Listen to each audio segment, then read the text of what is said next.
connecting minds and bridging the gaps.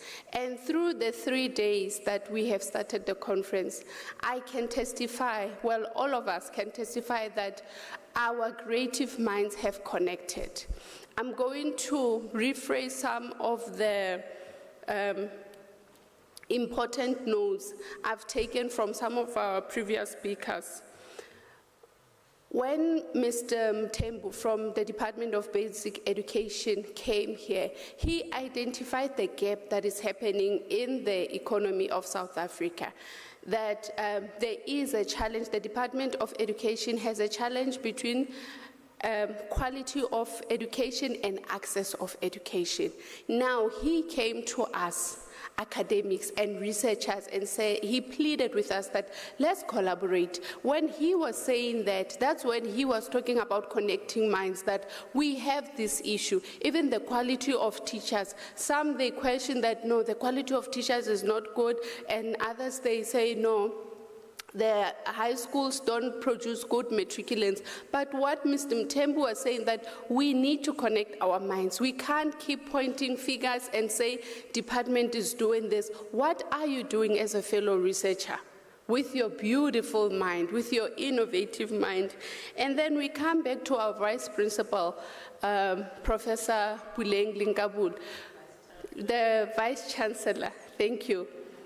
Melinkabula spoke about curriculum transformation, that now with AI coming, you know, we are in the era of 4IR, it's curriculum transformation. She asked a very brilliant question, that who is transforming the curriculum?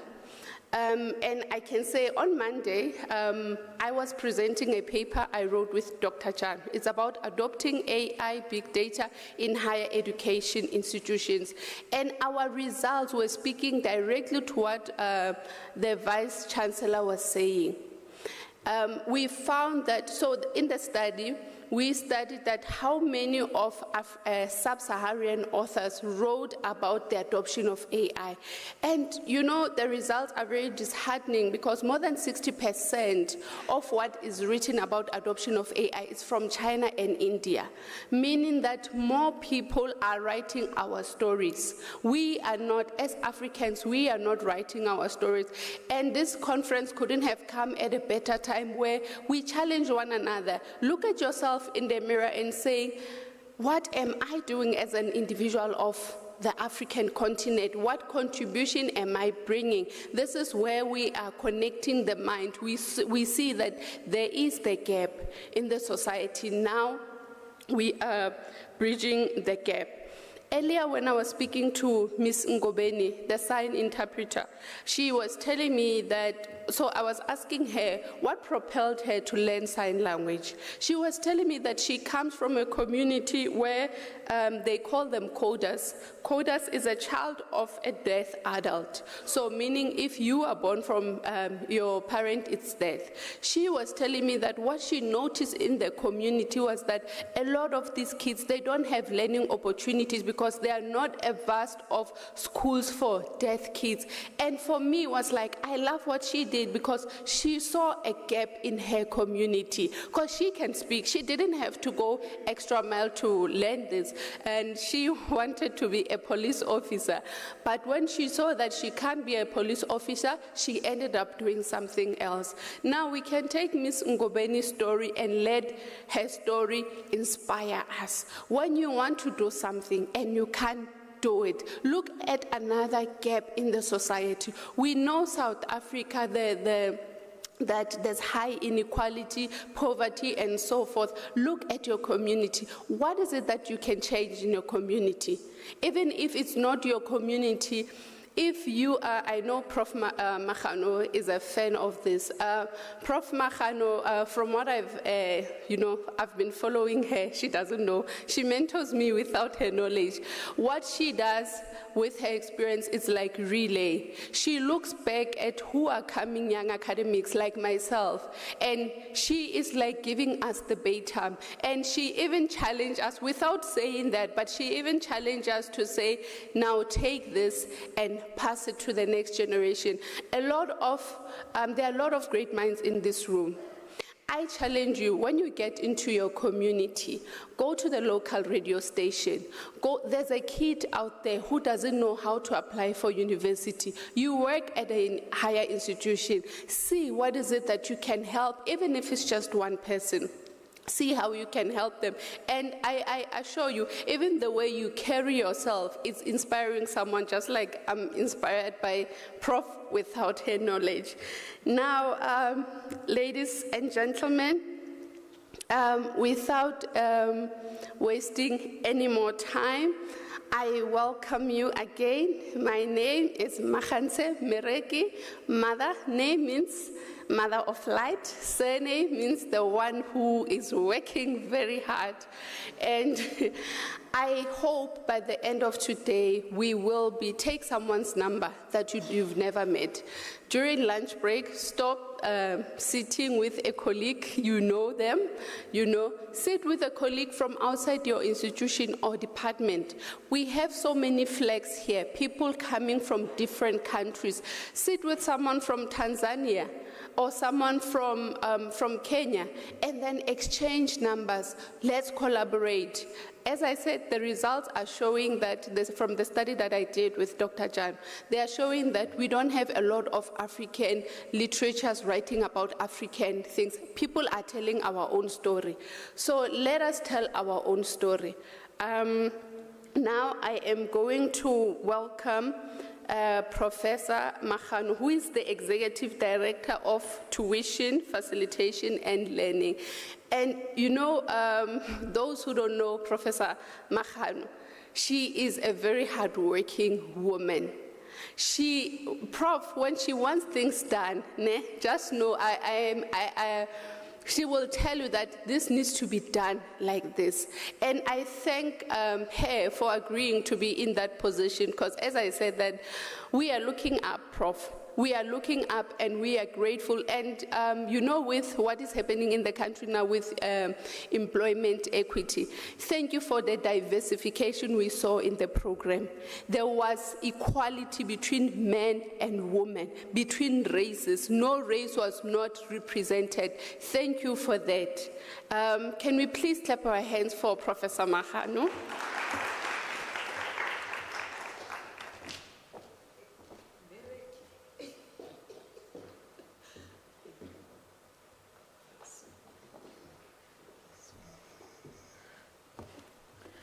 Hey, I'm tall. Okay, thank you. Chome Merek, you made me not to be able to start. I wish the choir was here. Yeah. Yesterday we were taught how to greet. That when you greet a person, you look her in the eye. Not just hi, you look the person in the eye and say, Dumelang. I don't hear the answer, Dumelang. Sanbonani. Lochani. Abosheni. You have many Shangans in the room. Dimacheroni. Good morning. Goeiemorgen. Thank you very much. After the presentations of yesterday, they all centered around humanizing pedagogy. If I can summarize, the human element brought to the center. Botho. The family structure having a ripple effect up to the government and the value system of society.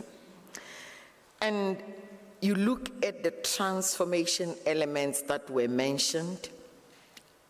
You look at the inclusivity part that were mentioned. You look at the student support part. One speaker said, if you don't love people, you can't do this work. And that is an element of a teacher. The teacher who doesn't love the learners in class, the student in class, will always discriminate, will undermine, will see them as empty-headed, will see them as dull, will look at the auditorium and say, it's January now, you are 2000.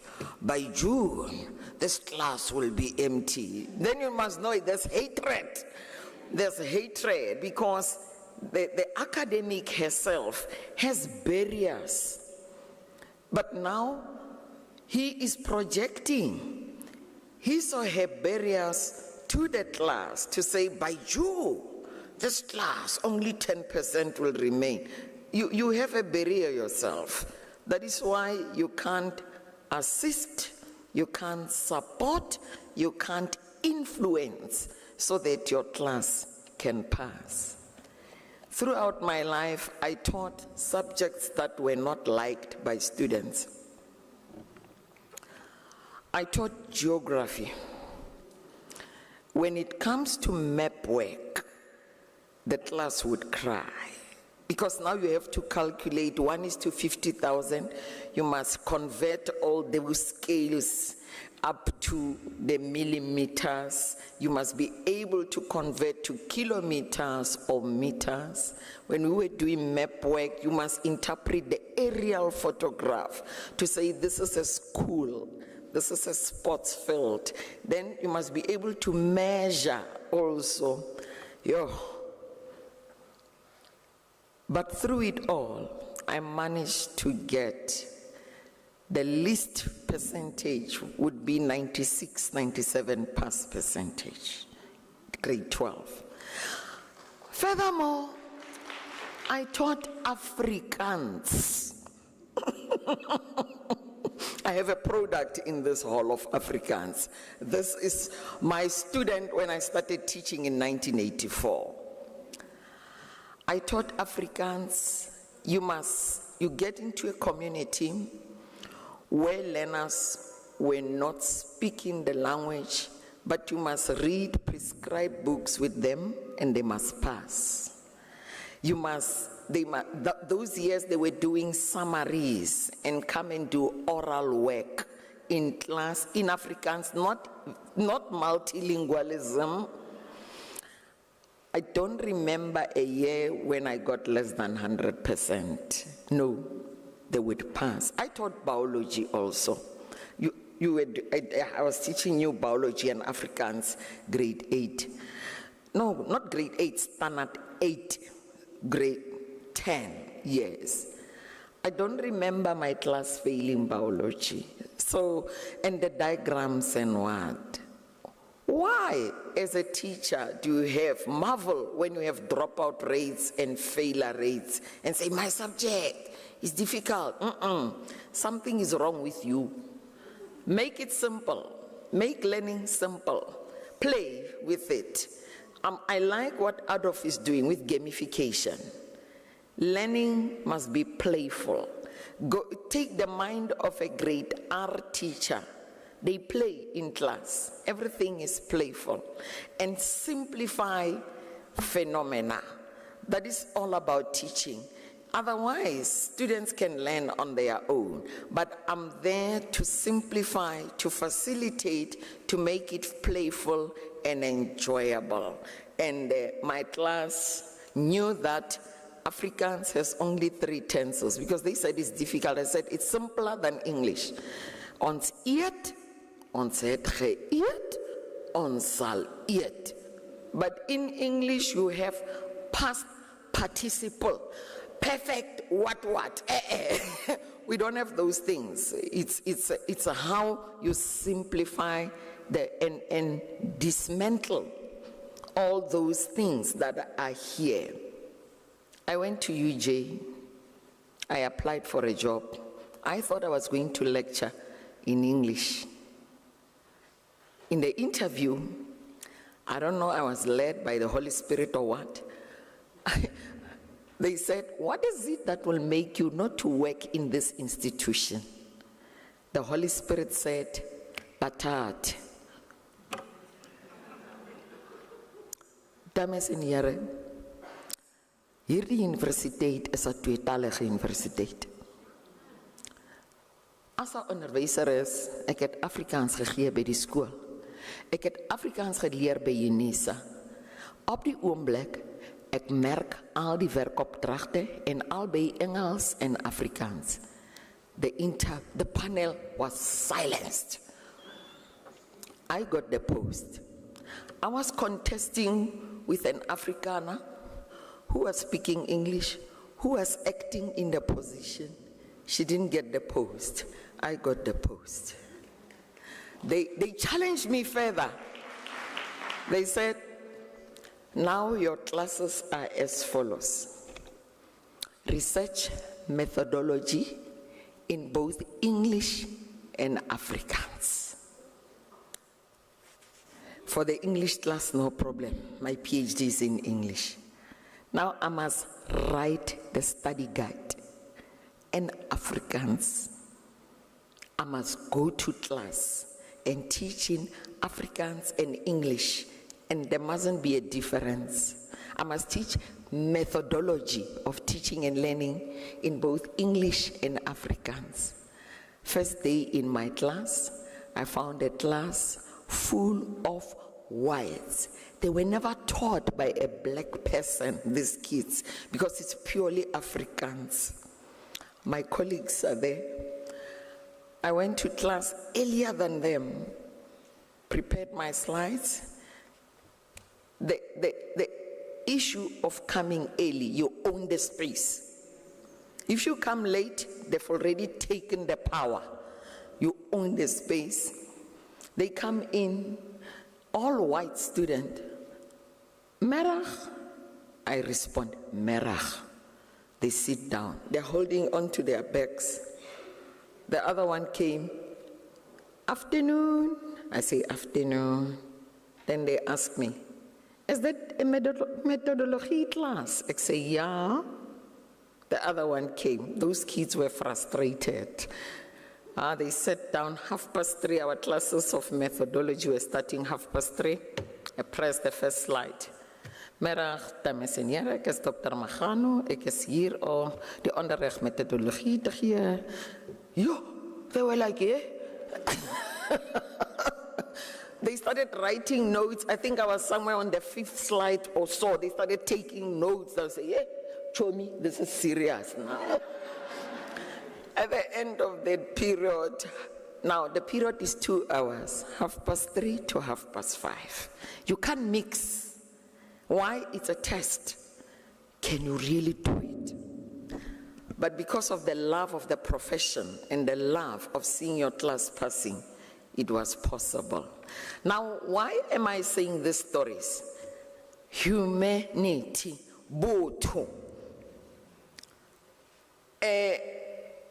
Those things, they make you to change even the thinking in everything that you do. And when you have an element of boto, humanity, you are able to do anything. Why? How will this help the next person? Not about yourself. How will this help the next person? I must study this and know it better because I'm going to help the next person. Not me, not my salary. I'm going to help the next person. I'm going to transfer knowledge and we will share, we will engage. I can also learn. So let's clap hands for yesterday's presenters, Tuesday's presenters, Monday's presenters. All of them, everything centered about humanity. What Makerere University is doing is, how do we improve Uganda? How do we bring employability? What Pakistan is doing is, how do we alleviate poverty? How do we help students even in rural areas, those who are working in the farm rise? They have mobile bars. They go to the farms and teach chemistry. In rural areas, farm workers get into the bars and do experiments. Let's clap hands for them.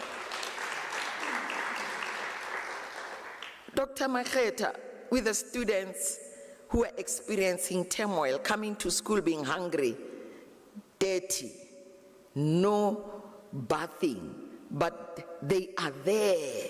You worked in UFCUT, Stellenbosch, you experienced the hardships and you started something. So those are humbling us. With Tsegofatso, from humble beginnings to be in parliament. She was here, she just graduated last year. She was here, we know her, she's our product. But right now, she took the disability and made it a point that she changes the perception of the nation. So the brave young lady at the age of 31 being in parliament, let us just applaud there.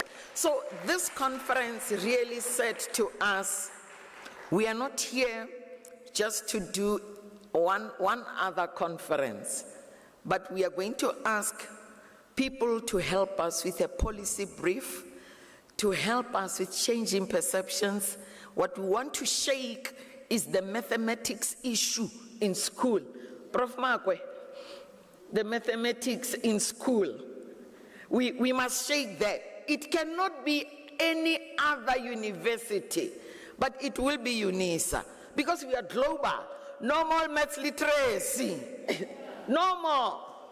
But let's do maths that will be helping our students. We are going to do that policy brief. I don't know how we write it. Prof. Mosweli,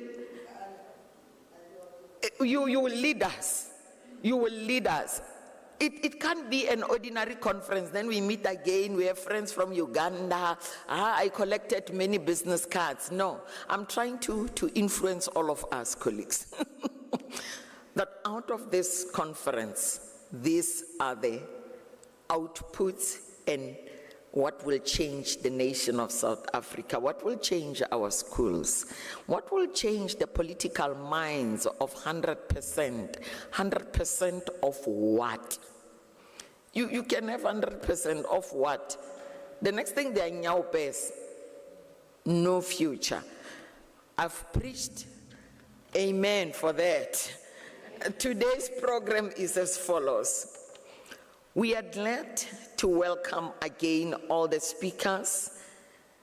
We have from ICT, Me Nakene, Dr. Cheti will be introducing her by reading the bio. We have Professor Mpine Makwe, my dean from SEDU. Yes, because I can still go back to SEDU. It's my home. We have various speakers that will be facilitating in 3 rooms, Professor Bikat, Meka Mulani, Professor Makwe. We have also program directors that will be chairing in different rooms, Dr. Duprier, Dr. Ingrid Mare, Dr. Anneke Venter, Dr. Ntuli, and we will be having the gala dinner in the evening. I looked at the colors and the theme, I say, yo, I don't know, how will we be like, very pretty. Colleagues, may we also keep to time, very brief, so that we are able to have everything done. There are speakers that were included in the program that were omitted, so the names that are on this hard copy is not complete. We have also other names that were added. Let us not disadvantage them. While there's still time, they must also be listened to. Some are scholars that have improved the pass rates in their teaching in this very same university where a subject was being failed, but they did wonders. We want to hear that. Colleagues, let's put our hands together for Dr. Is it still Memereki or Dr. Cheti? It's Dr. Cheti who's going to introduce Me Nakene. Thank you very much.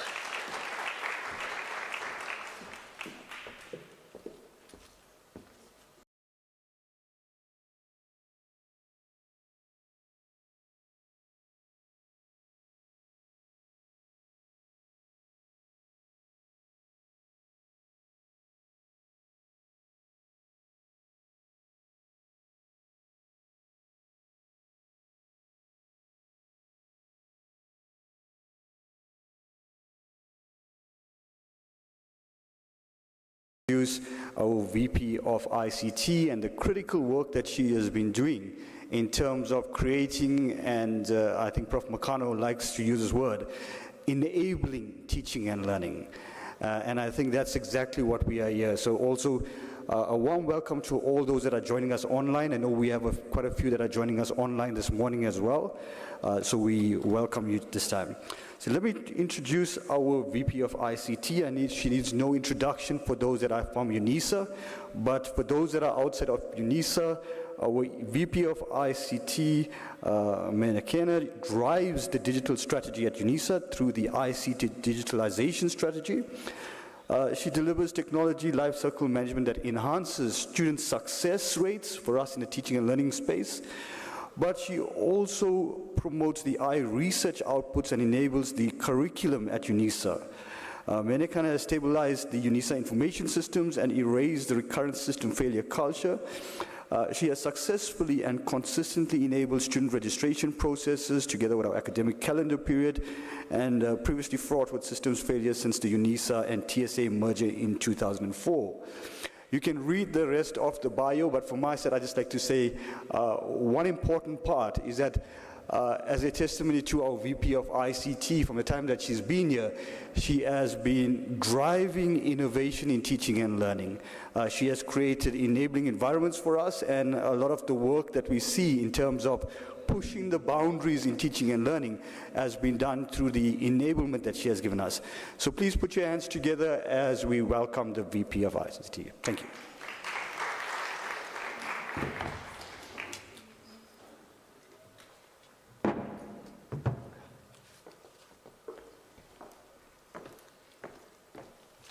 Thank you. Good morning.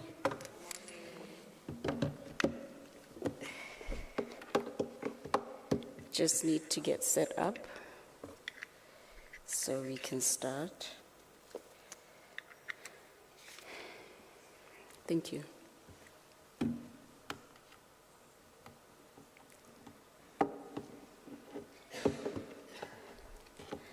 I just hope Murphy is not going to play games with me this morning.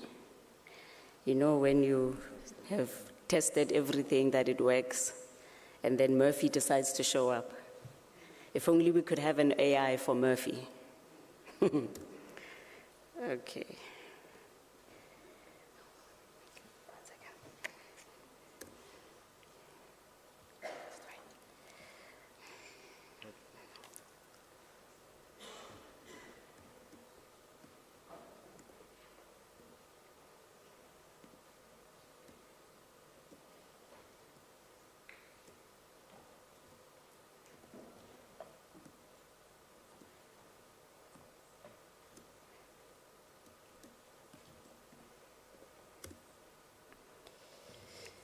Is my deck visible?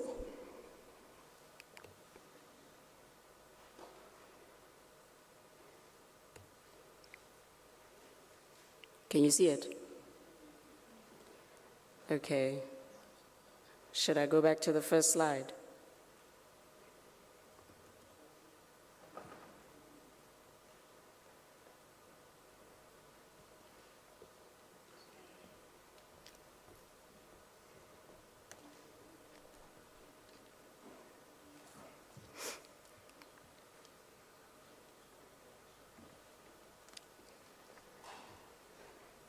Excellent.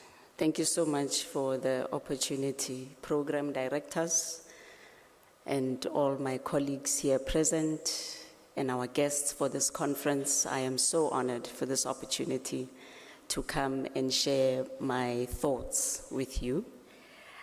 Although they might be a little bit controversial, but I think we are living in that age where there's so much exponential change that we really need to think outside the box. I think AI has disrupted everything that we know. I come from a software development background. The AI can write the software now. It can write the lines of code in a very sophisticated manner. I have to ask myself, what is the role of the software engineer now?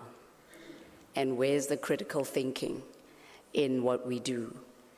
But I still have hope because I believe software is a creative process. So you look at companies like Nike, when we had COVID, they think they had a slump in their creativity. And so they really wanted their staff to come back to work so that they could produce more exciting footwear. And just like that creative process, I think software is also a creative process. So there must be hope in there somewhere.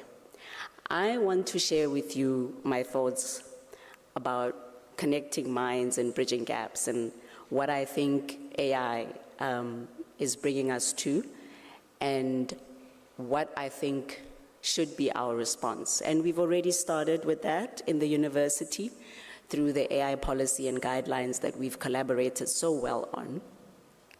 So first I want to start by reminding us about what we do in the business of teaching, learning, research, and commercialization.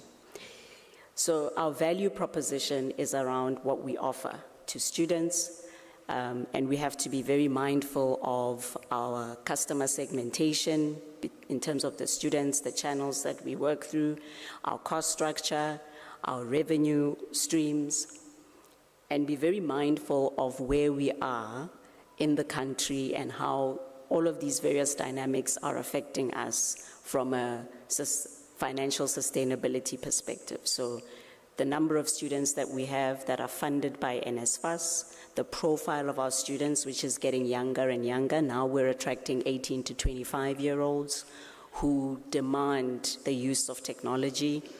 Most of our students write our exams with a smartphone. A lot of those students come or are in areas where connectivity is a challenge, but there is so much hunger for higher education in our country that the students show up. We as a university have looked at what we believe is the future for us, that we want to reclaim and advance the academic, scientific, and innovative futures. And we've looked at the various pillars through which we will anchor this and the various enablers. And ICT is but just one of those enablers. So for us to be able to reclaim those futures, we need to enable ICT in the university, and we do that by delivering technology solution lifecycle management that advances student success rates, grows research output, and enables the curriculum. In other words, we put the student first, because in digitalization, we drive customer experience, we drive student experience. As we do this, we want to connect back to the value proposition of the university, and we understand that we work through platforms as we drive total experience for students and academics, that we enable advanced, responsive environments, and we have to establish zero trust. So our challenges around how we protect personal information of students is something that we have to take very seriously, and the way that we teach, because unlike contact universities who come to the university, we meet our students where they are. So how we secure the teaching learning environment becomes absolutely critical. To drive the student experience, we want engaged students and academics who have a seamless experience on Unisa systems. How do we see 2030 and beyond? We want to know our student before they even start with us. We want to use the student walk to be able to profile the student through our 6 personas that we are already using. We want personalized learning journeys. We want students to have an AI assistant that helps them to pace themselves through our learning experience. We want to be able to use the various aspects of artificial intelligence to drive our core business. We want our students to have access to us wherever they are. So we want them to have uncapped connectivity access. We want our learning platform to be exactly that, a platform. Which means that not only do you come on our platform to learn, but you also come on our platform to enjoy other services. Why? Because we know you so well. And so we're able to bring add-ons to you. We want our students to have a personalized, secure experience on all our campuses. As we work towards that, what do we mean by total experience? We don't just want to improve it a little bit. We want a continual refinement of how you experience the university.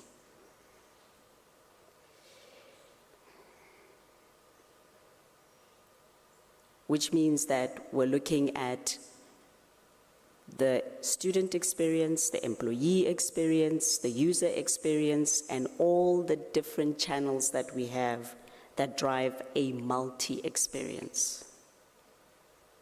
Why have I set this background?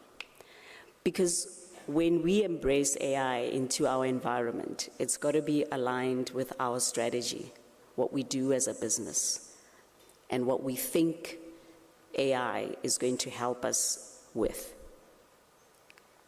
When you drive digital transformation, it's not just about your digital strategy, it's also about organizational transformation. So you have to have a defined vision. We've done that very well. You have to pick the problems that matter. We've done that as well. If you look at the draft AI policy and guidelines. Where we have an area of development, and this is where AI, I think, is going to assist us to drive DX or digital transformation, is how we validate new ventures, new ideas, how we manage those to grow at scale, and how we grow technology, talent, and culture in our organization. An AI roadmap has to be aligned to your strategy, and I've given you a backdrop of where we are. It also has to have some guiding principles, and I'll talk a little bit about that. You also have to choose the initiatives you're going to do, so validating new ventures, test them, how are they going to grow at scale, assess their value. You have to prioritize them and choose the ones that you can do based on your capacity and what you have an appetite to do, but always coming back to what is the core business of the university: teaching, learning, research, community engagement, commercialization. And then that's how we develop that roadmap. Is there alignment with how we use AI? I think there is. I saw Lwazi outside. But imagine if Lwazi was agentic and she could proactively solve a problem you haven't even thought about yet. So why do we want AI? If you look at the reasons for AI adoption in education, they're mostly driven by learning outcomes. So student experience is important to us, but most organizations that begin to get AI right and start living their AI roadmap go for operational excellence. And if you look at our AI guidelines, that's also how we've been thinking about it. So how do we use AI to make us more efficient? But there's also the aspect of revenue growth, because our context is that almost half of our students are funded by the National Student Financial Aid Scheme. And so we have to diversify our revenue streams. But what's also important as you embark on an AI roadmap is that you need to understand risk mitigation. So what other kind of risks we're exposed to, Right now, what's very important for us is to secure our environment where we conduct teaching and learning, because we want to drive zero trust. So that's another area where AI begins to help us to be able to secure the environment for both academics and students. What are some of the common obstacles as you think about alignment for an AI roadmap? We are concerned about risks as organizations that are in educational technology. We're concerned, do we have the right skills to be able to work on this? And we have to find the right use cases. So what helps us find the right use cases is the alignment. So we know that student experience is core. That's why we have as one of our 10 catalytic niche areas student support.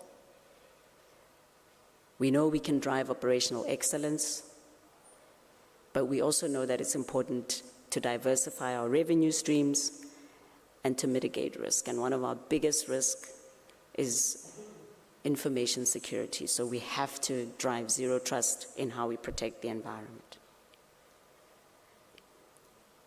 The way that we can process that risk breakdown,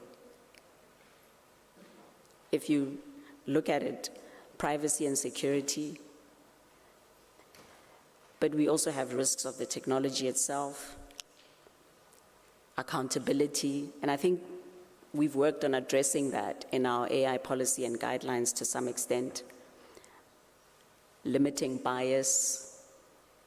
So those are all the considerations that we need to think about as we consider the alignment with what is the risk for the organization and what is the risks that AI can bring. Let's work our way to the principles. I think we should throw out everything we know. Just forget about it, because that's how much AI has disrupted the whole world. I think we must really think about prioritizing AI to teach. I heard that from this side of the room. I think we must use AI for student retention. So we struggle to get students back in our enrollment. So there's an opportunity, and it aligns with student experience, it aligns with operational excellence, but it also aligns with revenue. I think a human must always be part of the loop. I think that's a core principle that we need to lead from when we work on our AI roadmap. We have to protect data privacy on the data that we use to train models, because we're driving zero trust, because it's important for us to secure teaching, learning, and research. I think we must have a principle of prioritizing data sovereignty, because that can be a competitive advantage. What do I mean by that? So in essence, our models should be on our own private on-premise cloud. Now that has cost implications. But because it's a competitive advantage, I think in the medium to the long term, those aspects might weigh each other out. Like other universities that are venturing into the space, I think we must prioritize building our own models. So there is a cost benefit, because it's quicker to get into an AI roadmap through operational excellence. Don't think too far. We use Grammarly every day. We're already using Turnitin. So those aspects are very quick to get into in an AI roadmap and to measure. So yes, there is some aspects of that. But I think if we want a real breakthrough in how we address alignment of revenue growth, of student experience, we must have as a principle that we must build our own models.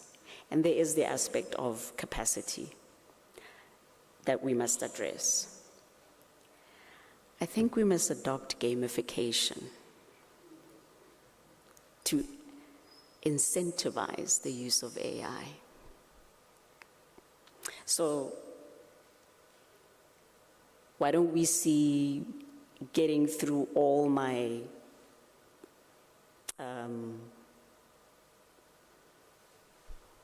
credits that I have to accumulate for me to pass my degree?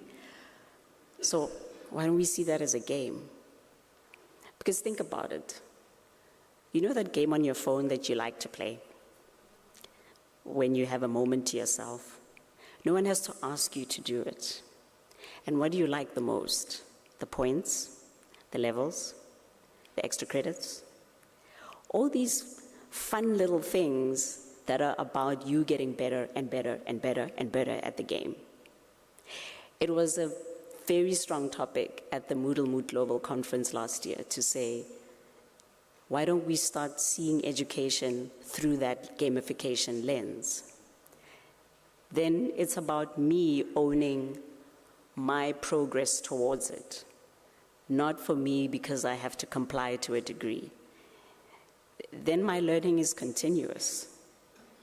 As I become an alumni at Unisa, my interest continues to grow on how I learn. And if Unisa can fit into my personalized learning path, where I have my AI assistant that understands my world and how I think, how I perceive, how I behave, whether it's the real me of my avatar, wouldn't that be a breakthrough for us in how we use our AI roadmap to drive student experience, to diversify our revenue, to give us operational excellence, and to mitigate our business risk? And then, of course, we have to mitigate expenditure risk, because we can't have everything. And we're here to teach, learn, drive research, produce research, community engagement, and commercialization. So I think fundamentally, we need to have a conversation that looks at the AI principles, validates the alignment, and then that brings us together on how we drive the AI roadmap going forward across our university business. Where we are now, I think there is the use of AI, it's proliferating, but it's in different pockets. And we are moving ourselves to a policy which is yet to be approved by Senate. But when we look at the AI roadmap, that gives us strategic alignment. It helps us to identify use cases that advance our business interests. It also helps us to work towards a team. Or if you think about the size of our organization, it could be multiple teams, where we now focus on digital products that we build using AI. How are some academics thinking about generative AI and where it has taken us? The way to think about it, and I personally subscribe to this, is that whatever work we're doing, we're using the AI to help us to be efficient. But you have to be careful of hallucinations. So the other day, I wanted to do something, and I went to ChatGPT, I went to DeepSeek, I went to Grok. I like Grok.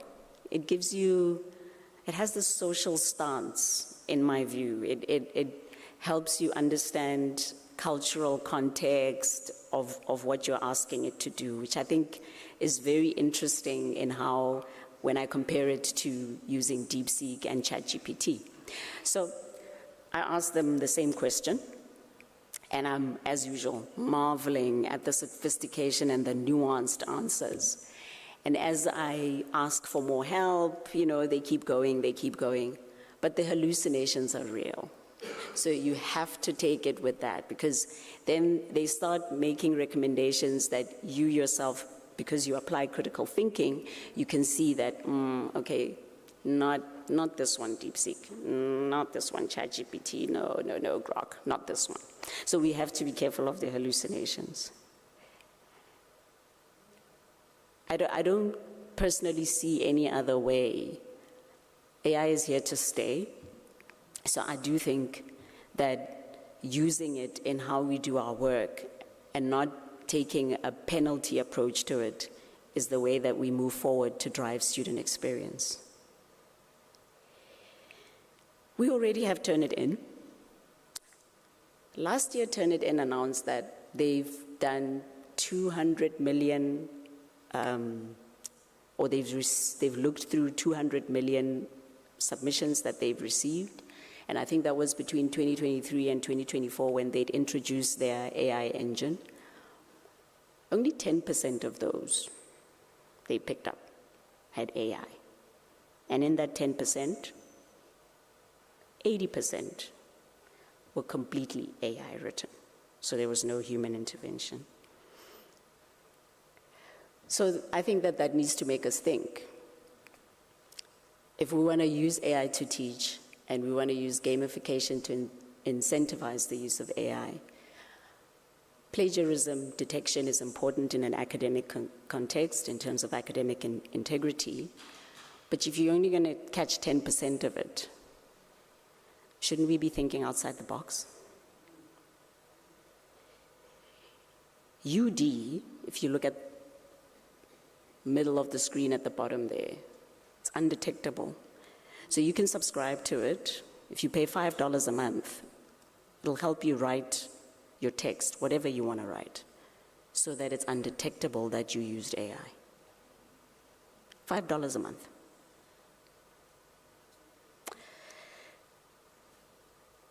So in the roadmap of AI, what do we do next? I think that we need to define the AI use cases, considering what I've just shared with you, this strategic alignment, the AI principles, and then we look at which use cases work the best for us. Operational excellence is a great place to start, but I think writing our own models, which is something we're working on with our team under Professor Magano and the College of Science, Engineering and Technology, is also a good place to start. Prioritizing data sovereignty, which is something we're also exploring with CAIAS, College of Agricultural and Environmental Sciences. Identifying those use cases that are going to bring, that are the 20% that gives us the 80% of what we need to change in our business. You have to give it 12 to 18 months to see through the use cases. In the one that we are exploring with Professor Magano's team and the college, it's been a little bit longer than that. But that's because you have to grapple with what a lot of universities are also grappling with. How do you create a dedicated team?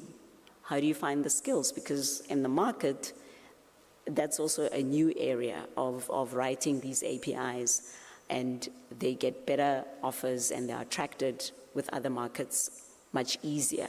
So creating those teams and creating the team in such a way that you're actually building capacity. So you're building for the future. You're not creating a team that's going to be lost in the next 6 months, where you lose people in the next 6 months. The AI governance aspect of it, I think we've thought about it quite well, and as the process goes through to Senate, we're going to start living that, and how we bring in all areas of the university to look at our AI initiatives. But where we still need to do a bit of work, which is also an area of development, is around data. So a lot of the universities that are leading in building their own models, one of the things they're saying is data, data, data. Once you start having an AI governance going and you start building your own models, you have to have a way of determining who to believe, which model to believe. because it's built on your data. So if two people have done experiments and they come and they have divergent views, the experience is the problem is in the data.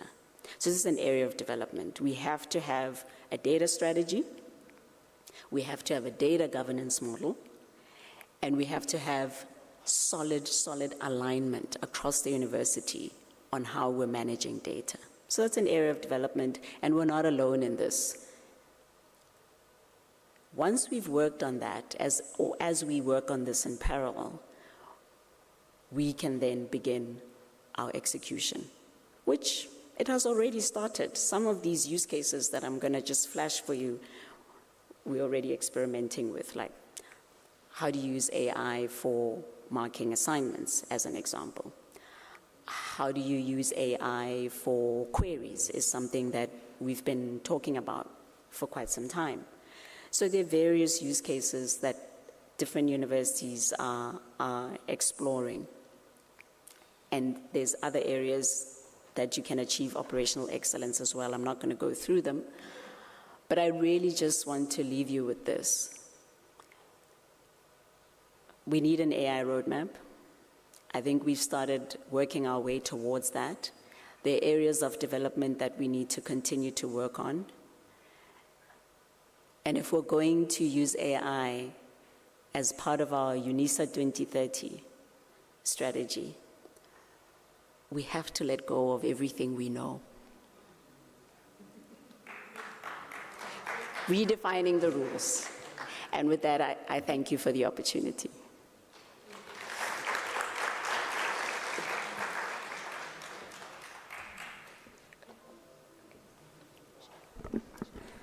Please put your hands together one more time for VP.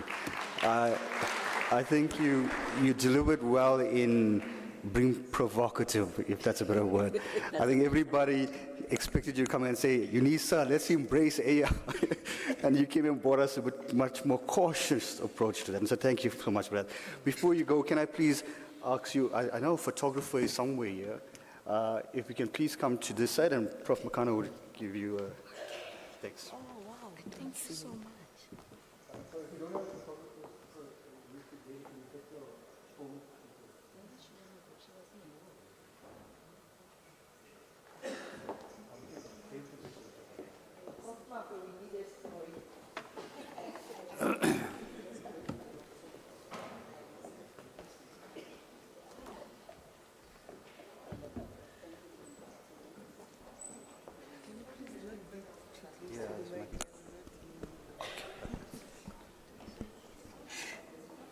I think you can take VP's stuff forward.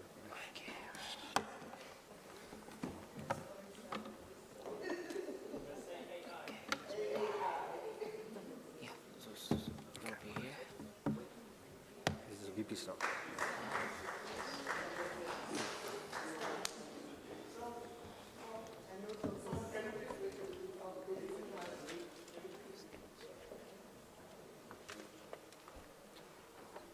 Don't worry, the next time we'll have Luazi taking photos for us, that's why.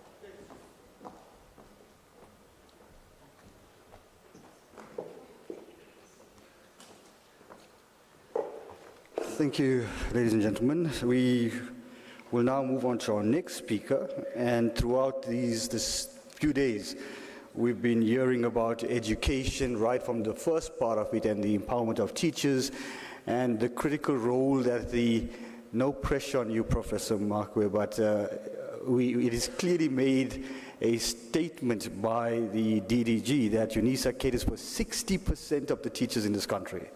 So it's my pleasure today to invite Professor Muckleuck, who is the Executive Dean for the College of Education and an Odell Researcher Professor at the University of South Africa, Professor Muckleuck is also an NRF-rated research professor in open distance e-learning and the ICD OER ambassador. She also served as a higher education technical leader on the UNESCO's Futures of Higher Education and was a holder of the Commonwealth of Learning Chair in OER. She has worked on numerous commissioned research projects for COL, the British Council, the Council for Higher Education, and other international distance education associations. With that said, ladies and gentlemen, please put your hands together for Professor Muckleuck.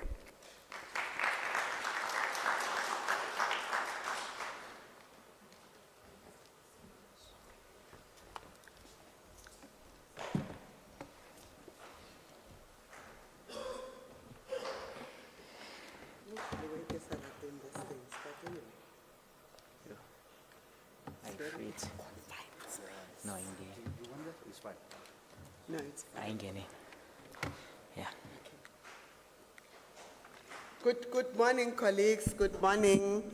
I'm forced to be in this confining space that reminds me of judges and or priests. So it's a very confining space. I like going, and I want my hands to be free when I teach. Colleagues, thank you so much. Thank you so much, Prof. Magano, for this opportunity. And thank you so much for this kind invitation. I'm very, very excited about it. And I'll be talking about two issues that are very critical in the higher education space, but that I see that there is a synergy between the two. I think because of so many things that put pressure or that tries to prioritize one area over the other, we tend to forget that these areas are married together. Just a little bit of a background. In higher education, the biggest problem with higher education, and this is not the only, it's not about South African higher education or African higher education, it's across the board, is that we train everybody to do anything, but we don't train ourselves. People who come into higher education, they don't come into higher education because they are taught how to teach in higher education, how to research in higher education, how to support higher education to get to the level at which we have to be at. Hence, when changes happen, we are the most oppressed.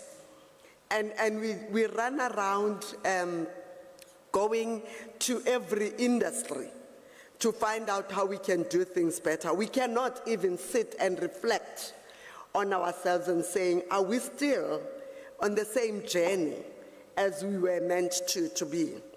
Higher education, universities are one of the oldest institutions that have been around for a very long time, that started maybe in the 12th century or something like that.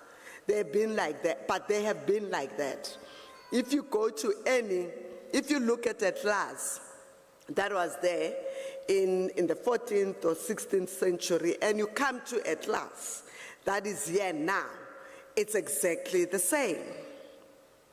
Things have changed in the world. There were no cars, there were only horses, but you get into the higher education space, it is still the same as it was during the horses. And we wonder why we are not relevant. We wonder why we are not responsive. We wonder why these things are not happening. So I just want to remind you that as much as we think that research is a brand new thing, because ranking have come along, it is not. It has been around for a while. And when it was created, the interesting thing is that when Humboldt established research in universities, and it was a German thing, and there were very few universities who were doing that.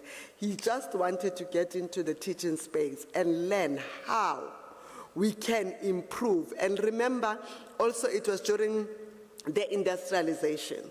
So there was a big push of ensuring that education is scalable. Everybody can understand why they need to be educated the way they do. And he went in and said, but we also have to research this education space so that we can be able to improve. We need to research the industries in order for us to improve. And that's when even the assessment started, the way we are assessing students. I'm one of the people that I'm very, very critical about assessment, because I think that we are not assessing the way we should. When assessment was done during the industrial era, it was done for people who have to stand in a row like this, and then they start here, and then next year, and next year, and next year. That's the examination, isn't it? And they have to regurgitate what they have been taught, because that's what industry requires. If I've taught you how to put this thing together, you have to, that's your job. You stand on the, that's why maybe I'm against these kind of things. You have to be on your frame and do things like this. So but what I'm trying to say is that I want you to think about research.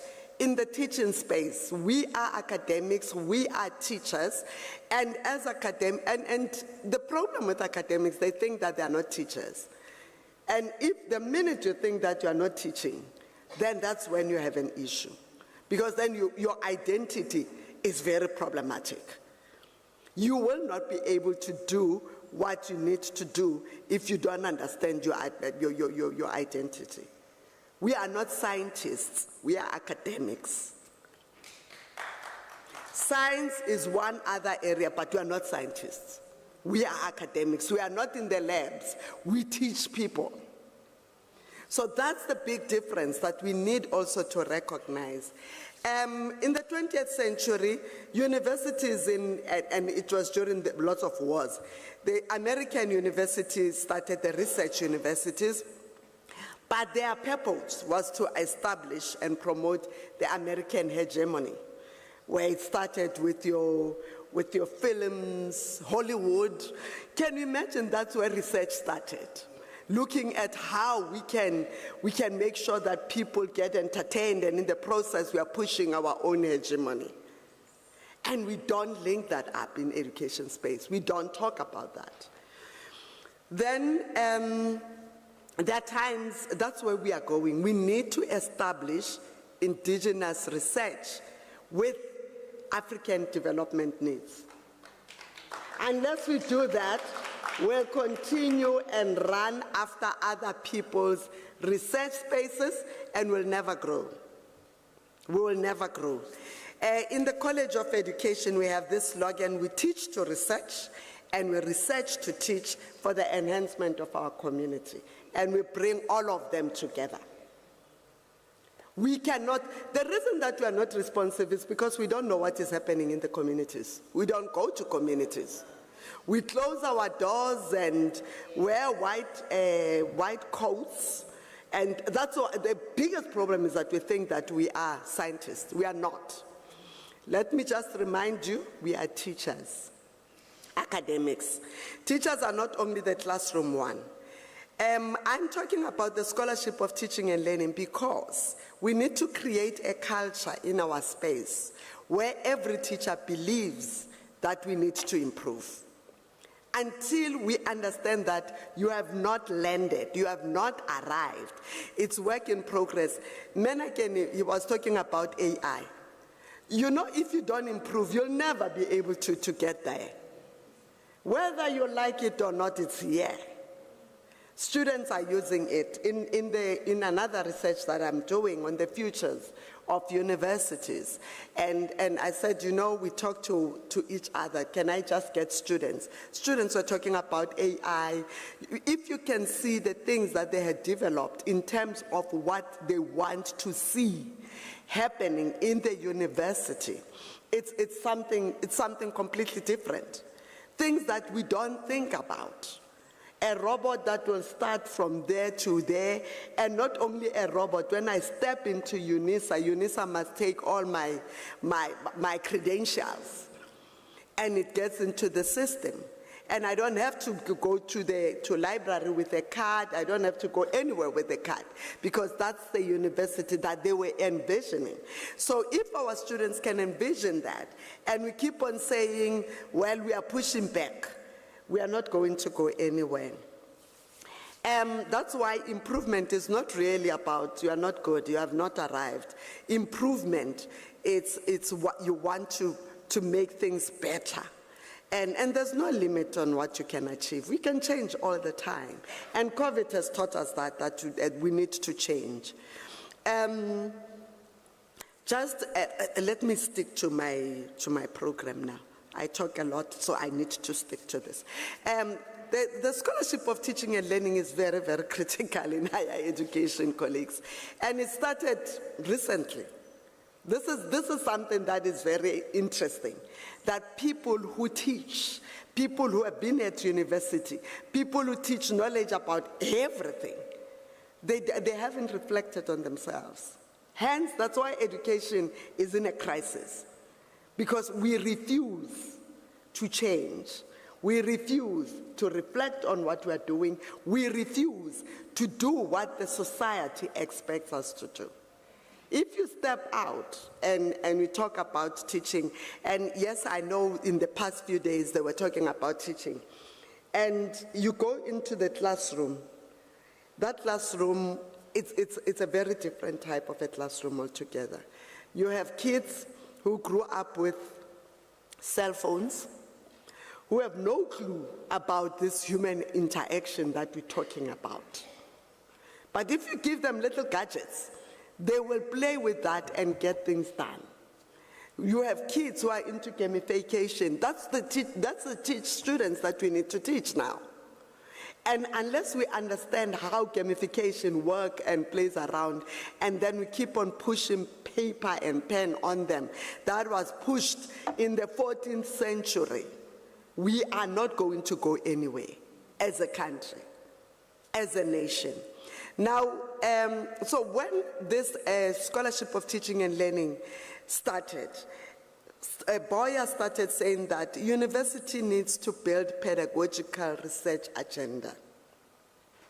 That pedagogy is how we teach. We need to come up with an agenda of saying, this is how we teach. And teaching, we have seen that it has changed. It is about our practice.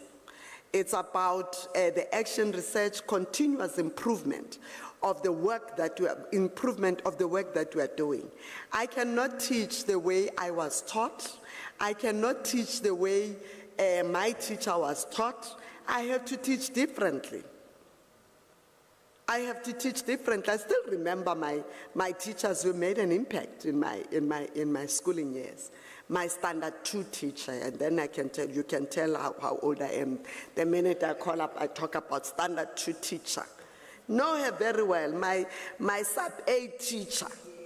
You know that those teachers that you thought they walk on cloud 9, they don't belong to this world. But they made you feel so comfortable. And those are the people that we always say that they are not good enough. Then there's also pedagogic action research, and all these are authors that have talked about the scholarship of teaching and learning, because it is very clear that universities have moved away from what they are meant to do. And because of this, we are in crisis. And until we acknowledge why we are in crisis, we will never be able to come up with a plan of preparing the students of 2050. And Menaken was talking about in 2030, in the futures, you have to talk about 20 years and 30 years from now. Because for me, the students that I teach in my class, in the College of Education, the students that we have right now are the students who are going to be teaching in the next 4 years. In 2030, they will be in the classroom. So in 2030 in the classroom, I must teach them that by the time you stand in front of the classroom, you will be teaching people who will be adults in 2050. So you need to prepare them in that way. So there are a lot of literacies that needs to come in. We have digital literacies that needs to be added to numeracy and all that. We need digital literacy. We also have future literacy in a society that changes so rapidly. The changes that are happening now are not similar to the changes that happened 14th, 18th century, 19th century. But we need to have a clear vision of where we want to go with this. Yes, future is not something that we know, but aren't we preparing for future all the time? When you go to bed, you are preparing for tomorrow. You don't even know that you'll wake up. When you start school, you are preparing to be a graduate. You already walked the stage. So that's the future that we need to perpetually make people understand, that the problems is not solving today's solutions. It's coming up with solutions that will assist in the future.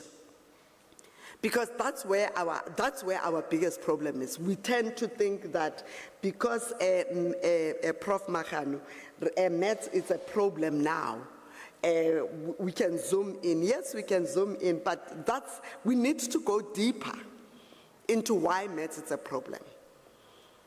That's why now basic education is trying to go back to early childhood. But maybe they should just interview some of us who did it, what's up, and how did it work? You know, we had little stones, we'll come with stones in the classroom, and we played with stones. Out of 12. Yes, I did get nearly out of 12. Then how, you know, something like that. Scotch, jumping here and there. And those things, why did we throw them away? Because they are basic, and that's what we need to start. And hence it's important for us to start. For me, I still believe that if you build a good foundation, we will not have a problem that we're having now. A good foundation. And another thing that I'm very concerned about in higher education, we tend to say our students are not good enough to be here in the first place, and we earn a salary. We say they're not good enough to be here.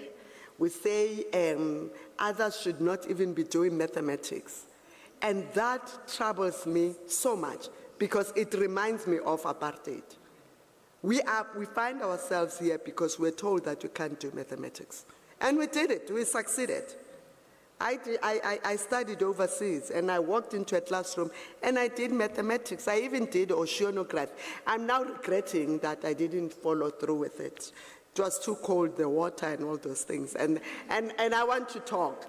It's a lab story, so I wanted to talk. And now we don't even have oceanographers in a country that is surrounded by oceans because we don't look at our development needs. We are running after other people's stories. This is what the model is all about. It's the knowledge of a discipline. You need to know your discipline, but that's not should be the only focus. But you need to know how to teach that discipline in order for you to be able to improve the student learning. You need to know how to teach. You need to reflect on your teaching. You need to be able to evaluate and investigate. So this model, it goes across. You cannot be doing something for a long time and it doesn't produce the same results. If you do something over and over and over again and the results are still bad results as they are, then you don't know what you're doing. It's not the student. We tend to blame the students all the time, but it's not the student. If we have high failure rate, let's come up with a different strategy. We have high failure rate maybe because our content that we are teaching is not relevant. Students can't see themselves, and that's not social justice. Students cannot see themselves within the content that we are pushing. You have to start somewhere. And that's why our students keep on saying, but what is it that I need to do? Because we are not saying go out and look at your classroom and come back and tell me, in our teaching practice, and tell me what's the problem with that classroom. And write something about it. Then we will have policy briefs from people who have experiences in those things. And we can push that agenda. So colleagues, this is what the SOTOL is all about, the Scholarship of Teaching and Learning, which is discover something that is happening. That's what research is all about, but discovery in terms of how you teach. And then you integrate what you have discovered, what you have reflected on, what you have put together in terms of teaching. So your class this year should be different from the following year's class. Why are we perpetually going through the same thing? It's boring for us and not more about students. Marking, assessment, and, let's assess the learning journey, not the output. We assess the output, then we have students now we have students all over the place who have graduated who cannot do anything, who can't think. Because we haven't taught them critical thinking skills. They can't think. It's like, I have this qualification, they want a job for that particular kind of qualification. So you need to, as a teacher, you need to know, you need to act, and there are values that goes around it. Learning about one's teaching is most important. And that's where humanistic knowledge comes in, because we are the ones who have it. Menakeni will bring in the AI, but Rona will bring in our humanity in that space. Humanity is just writing a simple email. And now with AI, you can tell AI that this student has missed, can you just draft something nice for me? And then you just put and with computers, you tell it to send it to whoever they send it to. And it makes life easy. And the student receives this very warm email. They feel like they are not lost. That's basically what we need to do.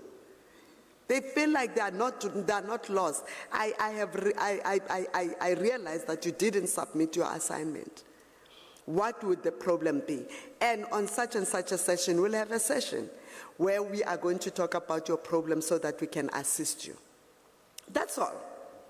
We don't label them, we don't do anything, but we assist them. This is a new space for them, and we need to recognize that.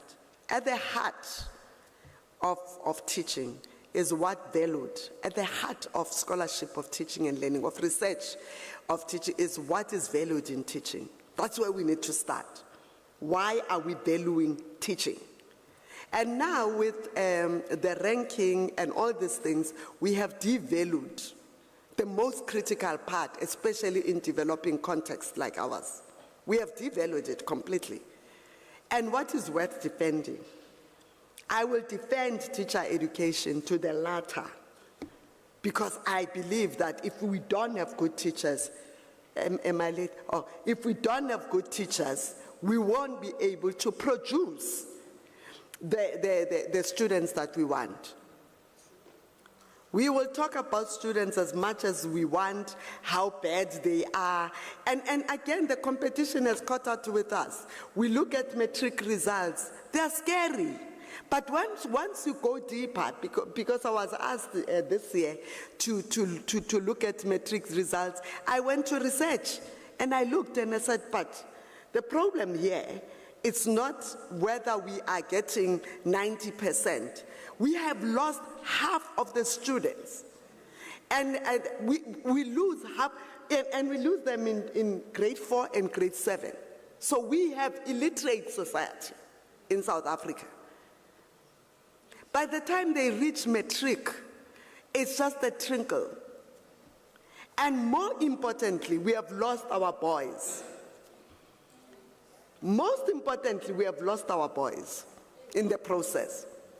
So we need to be very careful as we push these agendas, that which part of population is it? Because if we lose boys, they become wounded, they become aggressive, then we talk about gender-based violence that we have already created in our spaces. So I looked at that and I said, but what happens here? What is the statistics telling me about the type of students we are producing?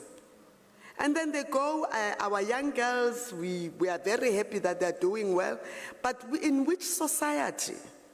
So that's when the whole society, the development needs, must come together. We can't do what apartheid has done, that this is for whites and this is for blacks. Whites run with it and blacks live. And we are doing the same thing, colleagues.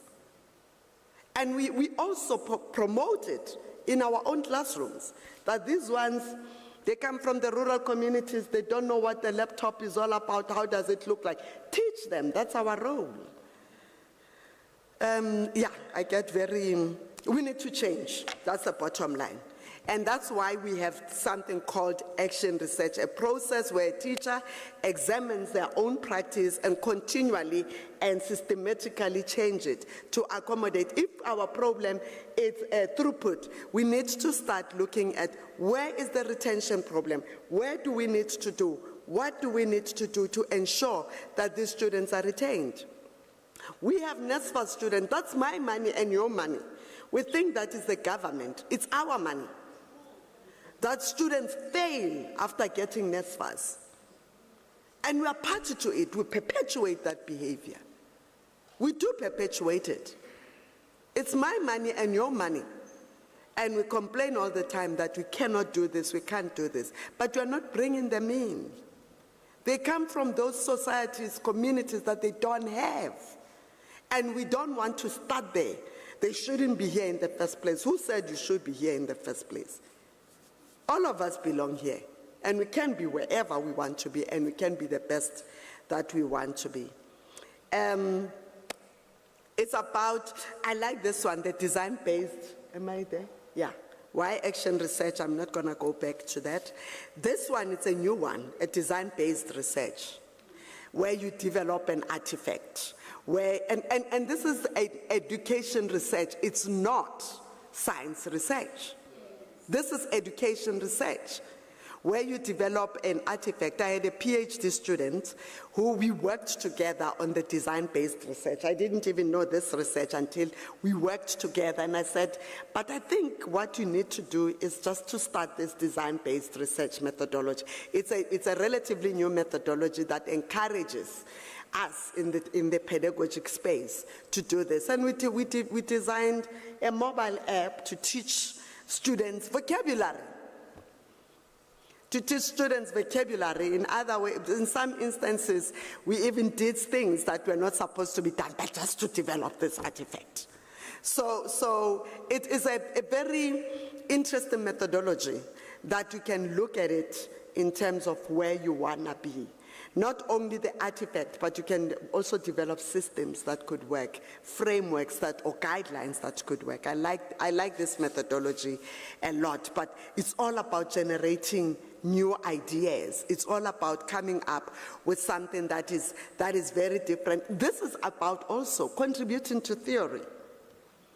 In this world of ours that has so many different things, what is it that we are contributing in our context? Where are our indigenous knowledge systems? How do we develop the whole registry of knowledge and post it to AI? Because we need to contribute to AI.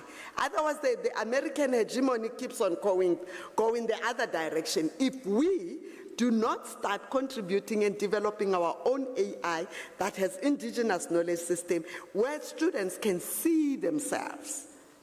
When you talk about, what is that process, of making the traditional beer, it goes through those systems. But when we are assessing our students, we assess them in terms, what is it called, the kasego?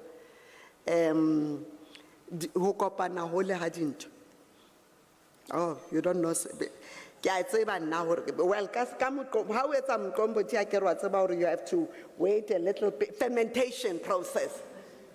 Ha re bua ka fermentation process, re bua ka sekgowa fela. Kanti when you say, how etsa moqombothi? This is the fermentation process that it takes. It's a long, long thing.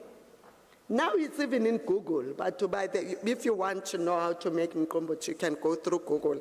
Then the old ladies will tell you that this is not the right one, you have to do it this way.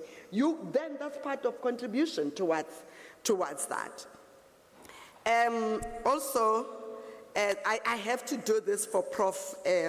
Mahan, the teaching presence. Teaching presence is part of what we do. You cannot talk about any education without teaching presence. So, Prof. Mahan, and cognitive presence. So, all those three, especially in distance education, where our students are not with us. This is absolutely, absolutely critical. You don't throw things and say, I want you just to regurgitate this, but I also want you to know how we do it. So the teaching practice in an online, the teacher is there all the time, making sure that students are there. The social presence. And colleagues, students work better when they work with each other. Let's encourage peer support. In my PhD, I found that social interaction is the most critical of them all. Colleagues, I'm coming to an end. I believe this is coming from Tony Bates. Tony Bates is one of those superstars in ODF. He said in one of the blogs, he blogs a lot, he's an old man. He said, I believe that in the future, the quality of teaching and learning, not research reputation, will be the strongest differentiator between post-secondary institutions in terms of student choice. And Unisa, this was in 2014, and Unisa has the chance to establish itself as a leader in South Africa on the quality of teaching criterion, much as the UK Open University has done over the years. So I think we need to do our work. Thank you.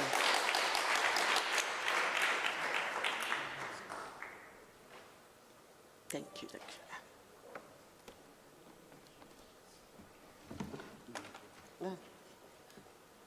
Okay. It's stuck. It's fine. Okay.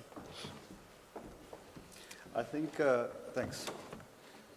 Colleagues, once more time, a round of applause for Professor Muckleuck.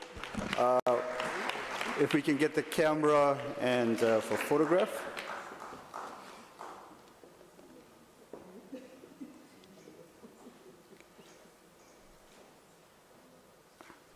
Thanks. There are three things, for me, there are three key things, Prof, if I had to summarize quickly. One, admit we have a crisis. Two, rebuild the foundation. And three, we can't do this without an African humanistic approach. And I think that captures it well for us at the end of the day. Colleagues, thank you so much. I'm going to invite I'm going to invite Professor Makano to quickly thank our sponsors. I just want to check if our sponsors are in the space with us today, or do we still need to call them quickly? Dr. Nena, if you can please call them quickly while we... Okay. While we're waiting for the colleagues, maybe let's just do a quick question session for both Professor Muckleuck and Madikizela. Any questions, colleagues, quickly? You have an opportunity, questions? Okay, we've got one question in the front here and another question here. Two questions. Can we get a microphone, please? Thank you, colleagues. Three, Prof. Mohammed as well? Okay. Okay, just keep it short, please, colleagues. Just a question, and then we can. Good morning. It will be as short as Molweni. Let me start with my CIO. CIO, I was in class when you were teaching. But let me tell you, there's a risk we forgot. Are you aware that as we're speaking, we might not have the internet? It's real. The AI world is such that because of the parameters of the EU AI Act, there is a move to say we will choose. Remember the data adequacy debate, who do I link with, who I think has a sufficient security. Because the infrastructure is the one that is used for AI to be that creepy crawling. They're going to decide which one they are going to collaborate with. A time is coming when we are not going to have the internet. I'm begging you, let us talk about how we design our own internet. It's part of our support, student support. I've heard you about the private cloud, I'm happy. But the private cloud is enabled in a platform, in an internet platform. Can we have just ours, as Unisa? We can do it.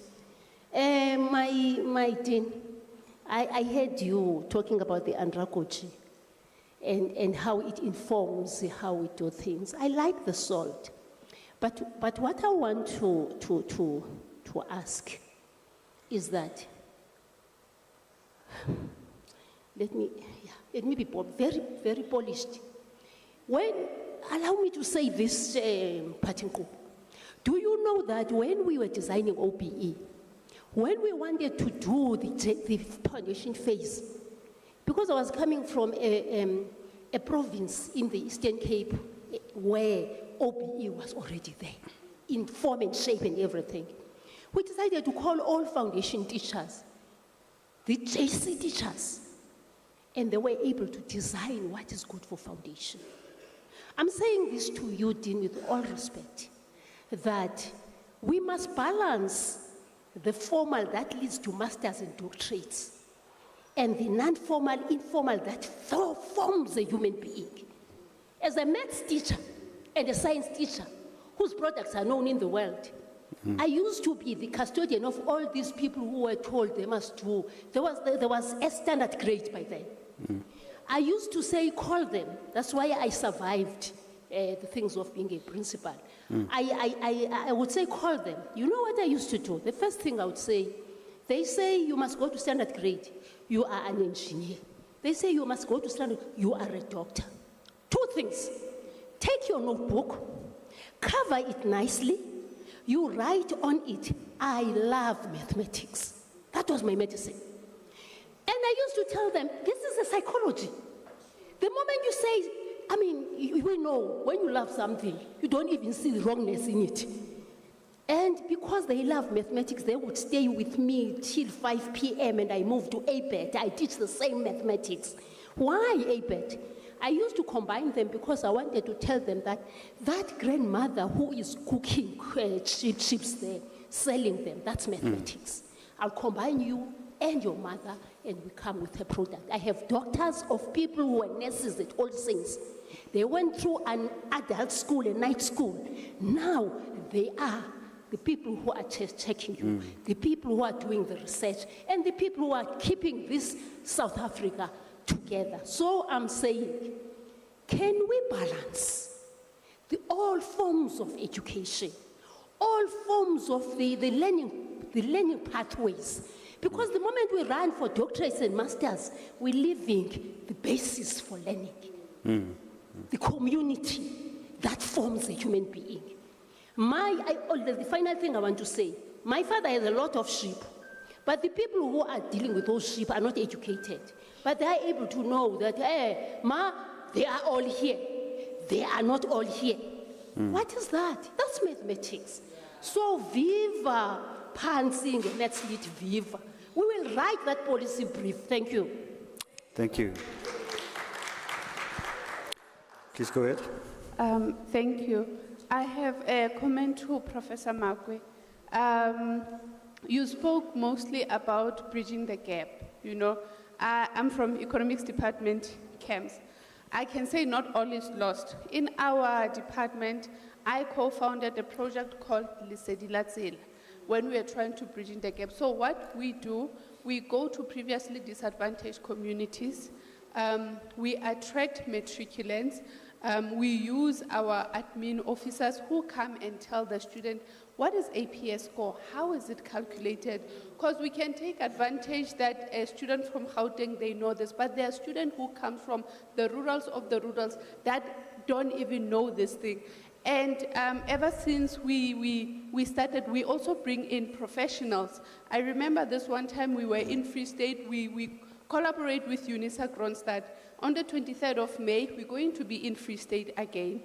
We are inviting professionals. Some of our colleagues, when they get there, they talk to the students. And the challenge is that when you get to those communities, English, you leave it outside.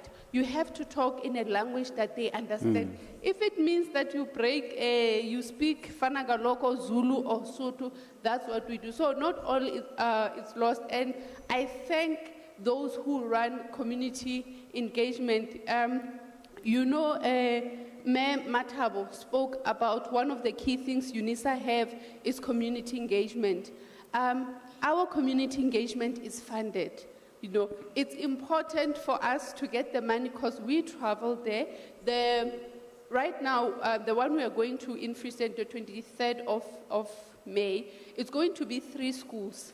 And you can imagine the numbers. It's the whole day. So what happens mostly after the career days that other professionals, they talk with the students, they also mentor them. So I just wanted to say to you, not all is lost. We are able to go with the help of the university because they are funding us. Thank you. Thank you.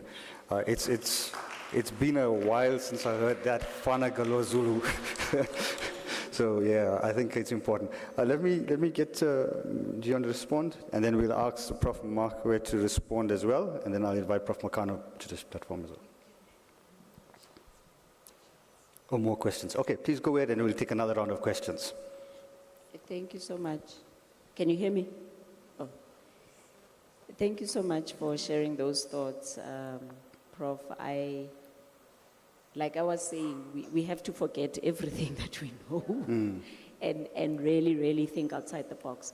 So the principle of prioritizing our sovereignty, data sovereignty, it's really saying building our own models, building our own cloud environment that is local, and by building capacity in computer science skills within our ICT team, which is part of our development plan from a talent perspective. We are then going to be venturing into the areas of deeper computational analysis and computational maths so that you are able to even explore those boundaries. But we need to start somewhere. And the alignment from a strategic principle that says we want to prioritize data sovereignty.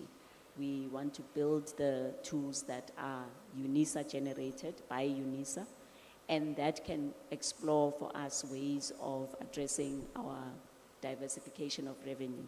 It's a start, and that brings with it that commitment to growing capacity in our teams and finding various ways to collaborate to do that. So what are those ways? Creating talent pipelines. We're doing it, but we can be better. We can say, where are these students that are doing very well in our computer science studies? How do we then sponsor them to come and work within our ICT department so that we build that base as a foundation? Thank you, Madam VP. Prof. Muckleuck? Thank you so much, colleagues. Those were comments that I would really, really like to bring together. And I'm happy that you are working on community engagement projects. In fact, I always say I don't like the way they engage scholarship because it removes the community. I want the community back into engagement so that it helps us to see the integration of all these things. We have lost the communities behind. And that's why we are struggling so much with retention, and especially in those colleges that have major retention problems. Because we have lost the communities that we need to work with, and we think that people come into the university. Universities are one area where people, when they interview you, they don't even ask if you can teach. They don't ask if you can teach. And yet that is your core function. I was not asked to teach when I could teach. I was a journalist. I came in and they said, this is how we teach. Yes, the study guide, I didn't know the difference between study guide, tutorial letter, all these things. It took me 2 years to even figure out the differences. So can you imagine what our students are going through? I went into this space just for that, because if it confuses me with degrees What more about for a student who's coming through? So I think we shouldn't neglect our communities at all. We should actually go down. And I think the buildings of universities are problematic by being on the hill. We need just to go down and be with people. Thank you. Thanks, Prof. We've got around 2 questions. Can I see 1 here and Dr. Nene? 1, 2, 3. Can we take 3 and then we'll get a response? Okay. Thank you so much, our leaders, for that wonderful teaching. The SOTOL, some of us have benefited a lot from SOTOL. But Prof. Makwe and my leader, AI and teaching and learning, it's beautiful. I just want to add that the issue is that our learners in the schools is not just those who are in rural areas that do not know about this technology. I have a community project in Pretoria, South Mamelodi here. There are schools that don't offer technology as a subject because they don't have a computer in the classrooms. And we see that higher education funding is gradually going down, and our main funder, NRF, they are very strict on what we can use with the money they give us.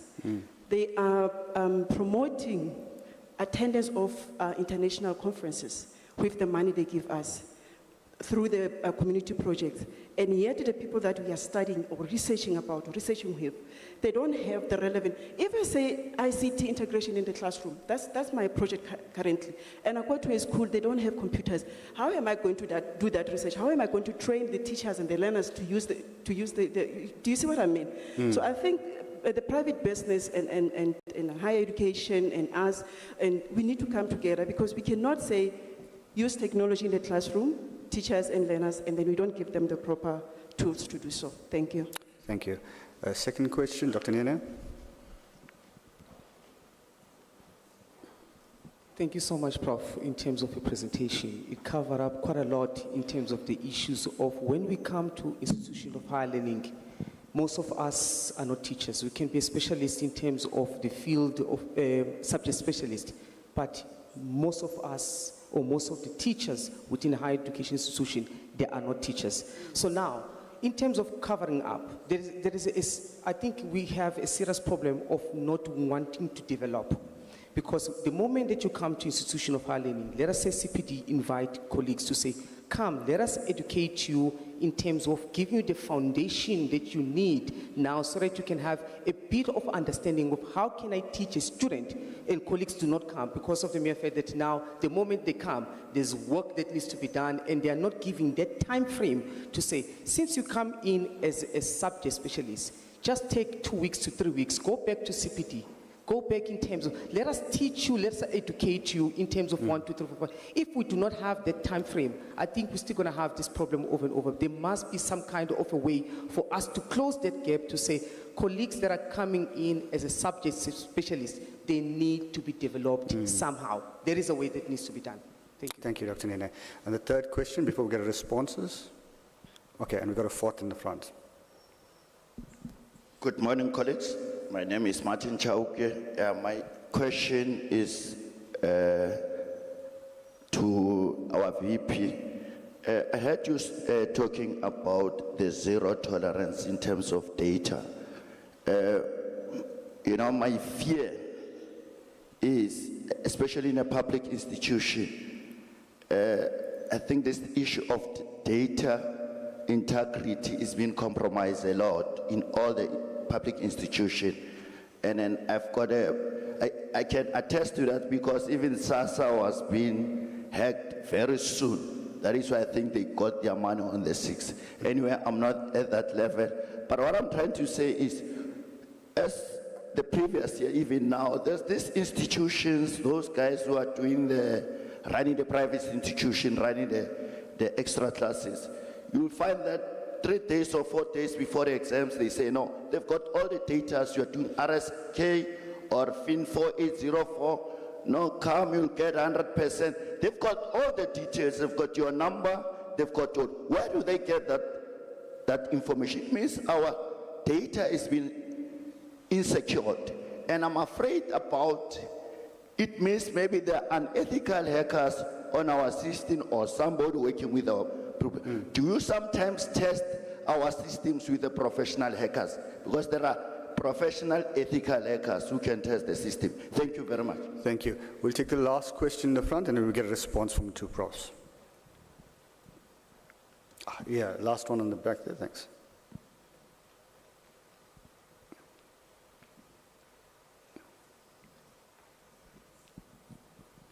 Can we, after, right? Thank you. My name is Sezagele Matlabe. Prof. Margo, I like your slides, which says at the end of it all, we need to look at a research that will solve problems in the indigenous space. But my challenge is, what are we supposed to do then when we don't have support? The people who are supposed to support us, they don't understand what you are researching about. And they don't give us the funding. It's not like the funding is not there, it's there. But they don't understand what you are doing in your research space. That's my frustration. Thanks. Okay. Okay, I see Prof. Makano is, okay, the problem is everybody wants to ask questions now. Can we take this last round of questions and we're done? Okay, just two more and then we are done, please, colleagues. Oh, Prof. Mazu, okay, so we've got three more. Okay, let me do this, please, because I don't want our colleagues to lose their thought. So, Prof. Marco, if you can quickly respond, and then Prof. VP, if you can respond, and then we'll get the last round. I think a lot it was comments, and you mentioned something about, and maybe let me start with Mpuentle. There are certain things that we can do as a university, and certain things are outside of our space. Providing resources for schools, it's something that is outside of our space. And yes, we can agitate for it, but that's the government's role. And I think we need to separate the two. And again, you have funding that you need to tell people who are funding us that, you know, sometimes we are looking at this type of funding, whereas what we need is this. These are their needs. The problem is when people fund you, they are bosses as well. So when people fund you, they are bosses. So until we have our own things of doing our own funding, then we're going to be relying on that kind of thing. So that's our biggest challenge in the continent. And I'm going to say it, in the continent. Now when Trump says, I'm pulling the plug, all of us, we don't know where to start. And when he says he's pulling the plug, we don't even know what he was doing with that money. We don't know where that money went to. So that's another issue. And I just want to say things very quickly. You mentioned something. In other universities in this country, you will not be tenured if you haven't gone through the teaching and learning pedagogy, a certification. You need to get a certificate. If you don't have a certificate, you don't get tenured. Because they understand that a nurse will never work in a hospital without having all the necessary skills to work. Teaching is a skill. It's not just a feel good. It's not like I have this research and therefore I can teach. Many researchers can't teach because of that particular thing. But in this university, we don't allow people to do that. So that's why we find ourselves in this mess. And most importantly, sometimes we get teachers from contact universities. We don't take them on what ODL is all about. Teaching in this space is completely different from how people understand teaching. Because in contract, it's also similar to high school. But in this space, it's completely different. Exactly. We tried to come up with projects and whatever, but if they are not part of your IPMS, no one takes them seriously. Sure. Mel said there about, if I remember, how do we expect people to, how do we expect support when our systems are not geared towards that? That's another systematic problem that is institutional that we need to talk about. But even if we talk about it, there are so many, because of these demarcations, it's a research space, it's teaching and learning space. We don't work for the same institutions, colleagues. Let's be honest with each other. because of these things that are supposed to support the academic project. They are not supporting the academic project. They are just things on their own. Yeah, it's powerful. Thank you. Thanks, Prof. Please go ahead. Thank you for the opportunity, Program Director.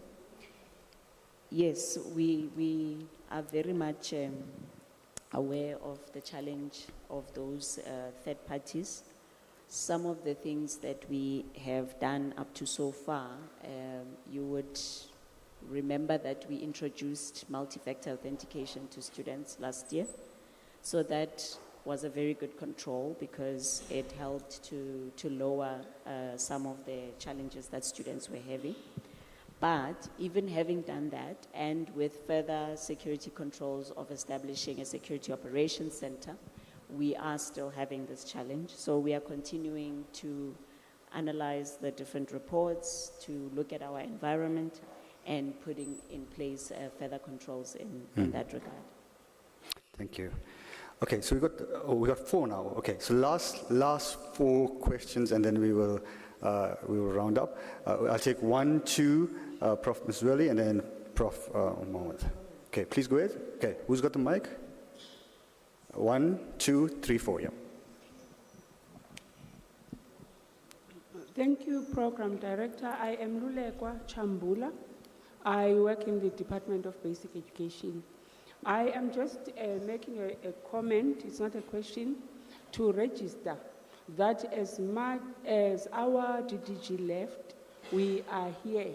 We are listening to the discussions. We've been running around in the presentations of papers. We are noting the conversations. We are noting the issues that are put on the table, both as from Unisa as a university that is doing something very peculiar in South Africa, which is open learning. And we note with much excitement because you, as Unisa, are producing, we are in teacher education. And unfortunately, there was our DDG presented on curriculum. He's a DDG of curriculum. But we work together. We work very much together. But so what I'm saying is that you produce, as Unisa, when I last checked, it was more than or about 50% of the teachers in the country. That is very big.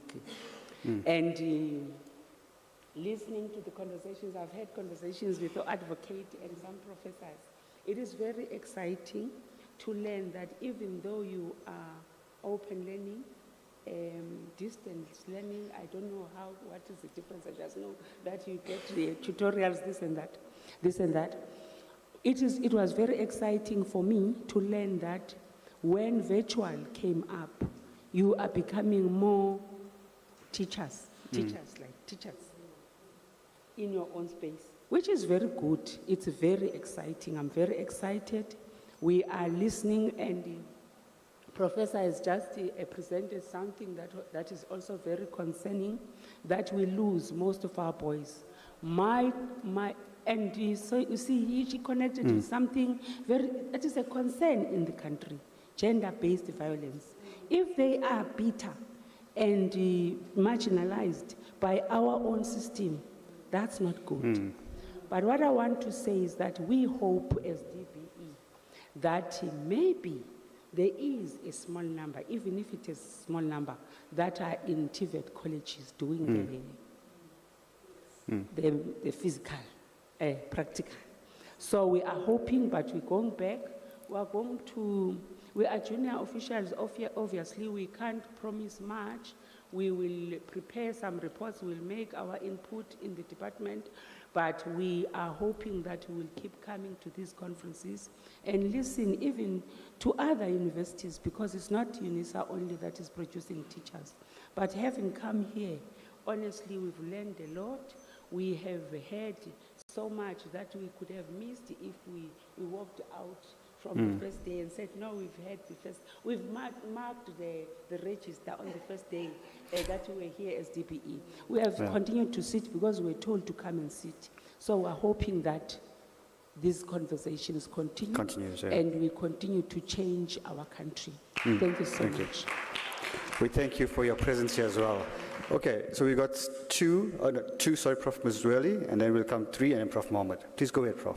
Thank you very much. I'm just praying that I can couch my question clearly. South Africa spends over 200 billion a year on education. South Africa has the highest level of unemployment. You ask yourself, what can we do about this? And my question is requesting Prof. Makgano and Prof. Muckleuck, as well as Professor Mohammed, to assist us with answers. And first, I want to really express my deep gratitude to you, Prof. Makgano, for putting us together in this. Because I believe strongly that if we can take the ideas here, we can transform the education system together. So here's a question. Maybe two questions. One is, I heard from Prof. Muckleuck when he organized the Russians, when they told us that every single subject integrates technology. I heard from Professor Bisanda, the Tanzania Open University. He said to me, artificial intelligence is taught at grade 1. And then I heard Professor Mohammed saying to me, why are we wasting time and worried about cybersecurity when we can just use this progression learning index to test whether learning is taking place formally or informally? Because that speaks to the colleague who spoke about data integrity and people buying certificates. So I'm painting these three scenarios to ask, can we afford now to have subject specialists when we teach? How are we going to integrate something so important that will take us into the 21st century if we are still operating subjects in silo? Shouldn't we use, maybe when we're writing policy brief, Prof. Makgano, you invite us again, even if I have to come on a Saturday, I will come even on a Sunday, even midnight, to be part and include Advocate Nzaluba and all of us who are passionate about education to rewrite the curriculum for the 21st century, because the way we are going, it will never work. Thank you. Thanks, Gloria. I recall last year our VC said we must not talk about reimagining, we must talk about revolutionizing the curriculum. And I think that's an important one.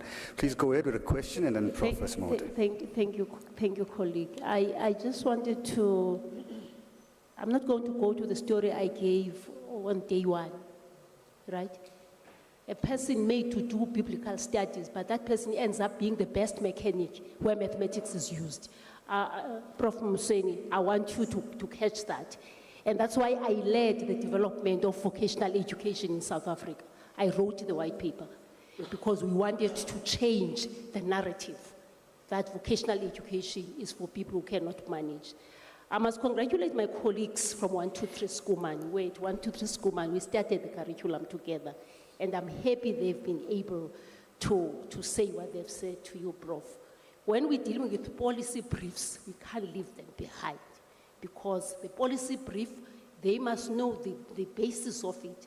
And I want to say we are in a better space because recently, not recently, but this year, we're dealing with data privacy. And we invited children to talk about issues of data privacy, not only from a legal perspective, but on a practical perspective. The Minister for Basic Education was there, and she agreed with the information regulator that we must change the curriculum. So, Prof. Msweli, we are on the right pedestal, but the Minister must assist us. The way to do that is for us to send her the policy brief, crafted with her people. But that was not my question. My question is around infrastructure. Somewhere in the globe, infrastructure was loaned. The second time was that the data was lost. Now, I'm a data privacy advocate. So when it comes to data privacy, I love it, that debate. You cannot have a laptop that belongs somewhere and you talk data privacy. It's a joke. In fact, Prof. Mahano, you know when I'm doing the due diligence of dissertations, and then there's that block that says, now I must attest that I will keep the information secure. I'm like, how secure when this thing is not mine?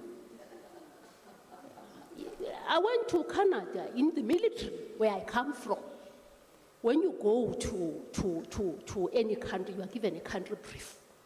And the country brief tells you about where you are going. So after the country brief, I was clear, I'm not going with, I need to sweep when I arrive. You know when you get to the military.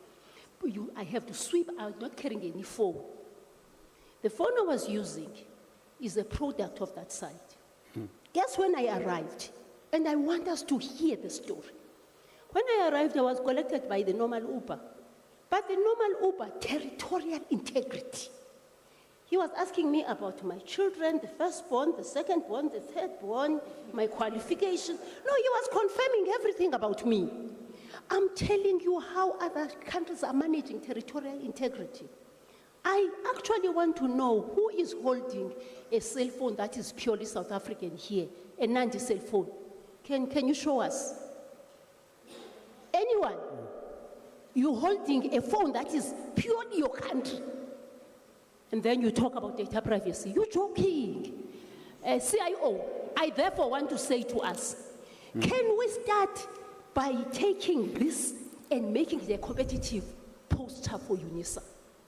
We develop cell phones that the whole country will depend on. We develop laptops. We have everything. We are a country as Unisa.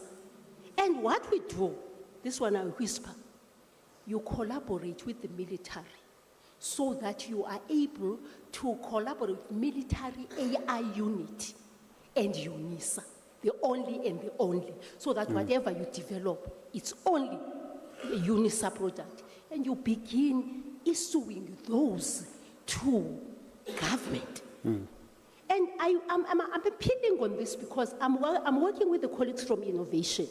There are so many prototypes. But when it comes to marketability, I mean, there's a product that allows children to access our system without connectivity, right? It was developed by one of the students. Then this child goes to the schools, our schools, and someone says, this is good, but hey, and we hope the procurement process will help us get you procurement process. That is why we must be active in designing the regulations on procurement so that innovativeness, which is not existing now, exists. The last thing I want to say, I've spoken about capabilities. It kills me that at this day and age we are still consumers of end-user programs. That when we stand on, because I'm a cyber person, I'm a technology person, I'm a BSc graduate, I'm an organic chemist, I titrate, I make pills. So these things for me, they frustrate me when we must buy them, when we can do them. Now, the issue for me, the last thing is, if we are able to be in a university that has all the capabilities, but when we meet as AI specialists, well, what is the new AI product that is out there? My God, not Unisense, never. We must talk about the ones that we have developed. So I was excited, CIO, when you were speaking, because you're speaking my language. But we must get moving, because we must not talk about, you know, the deep and the gra end. I don't want it, because the moment I raise one of them is going to be a marketing. I'm not allowed to do that. All I'm moving is that Unisa must develop its own AI capabilities. This starts with this one, and then inside. And Prof. Msweli has said it all. We have all the expertise in Unisa. We never slept on Sundays when we were developing curriculum, OBE. So we're used to not sleeping. We will not sleep, but we must get things done. Thank you. Professor Mohammed, please go ahead. Thank you. I just want to have some comments at the last. Sometimes when you listen and sometimes when you read, you cannot absorb the whole paragraph. Sometimes you cannot absorb the whole things. There are some words or one or two statements that sometimes hit on your mind, and that will enable you get some message. I appreciate that today, the second presentation, that one sentence hit to my mind. I want to comment on that. That sentence is very beautiful. That is presented that how we have to teach how to do the research, and then research how to teach. Very good sentence that hit my mind. After this sentence into my mind, yes, we are all aware that unemployment is the issue of all the countries, either that are developed, underdeveloped, or poor countries. Me in Pakistan, you in South Africa, or in Uganda, or in Tanzania. Yes, unemployment is the issue. Question is, why the employment is needed? Why? The employment is needed just to engage the community or a person that she will not involve himself in a crime, number one. Number two, either that need the employment for to get a good food, to survive himself, to keep the sustain the life. And the third, the employment is leading good health. And the last, then employment is needed for a better, sustainable life, good shelter, etc. So if we have to resolve these issues, then I think no need of employment. On the other hand, I want to divide, and you are aware because we are all the fraternity that we are working or we are attached with the universities. Number one, arts and humanities. What is the output of arts and humanity? If our arts and humanities are able to release the stress of society, I think that is the good, that arts and humanities department are doing their job well. If there is a stress in the community, it means we have to rethink what our need in arts and humanity. Number two is the science. Either our science enabling us to produce good food and enables us to be healthy. It means science and technology, science is doing a well job. If there is a still, we are not sustainable use of natural resources in terms of food, because I'm a Muslim, and my belief is if there is anybody, any living organism born on this globe, the God has arranged his food. Now is the sustainable distribution of that food. Can our science enables to distribute that food equally? And then the technology. What is the technology? Technology only enables to facilitate a human being and other organisms on this globe. They facilitate it to communicate me, you with you. The technology help us to facilitate, to cover the distance in a very player way. And even the technology help us to many things. Just think, our universities are doing their business in a productive way, in an effective way. The last, which I observe in the underdeveloped countries, the difference between developed and underdeveloped. Underdeveloped countries, most of the universities, most of the researchers are doing fashion research. They are doing the research just for fashion. They are only publishing the papers just to make them the market and have no productive, effective output that affect our community and our population. No need. Each and everything we are using, they are the products of the developed nations. Can we do that job and avoid this fashion research that I have so many papers? So this is the question that I want to put you guys sitting in the hall, that we should be very focused, we should be very productive and avoid this fashion of publishing papers, etc. Thank you. Thank you, Prof. I think there were a lot of statements. If we can get a quick response, Prof, 30 seconds, and then 30 seconds, quick response. No, thank you very much. I think most of the comments were really mainly comments, not questions, and I really appreciate that. And I'm glad that our colleagues from the ministry are here, so that we must begin to talk about policy briefs. Colleagues, when we talk about these things, let's not take forever. Let's put something and come up, because the policy brief is a guideline that will help us to come up with a strategy, and let's just start working.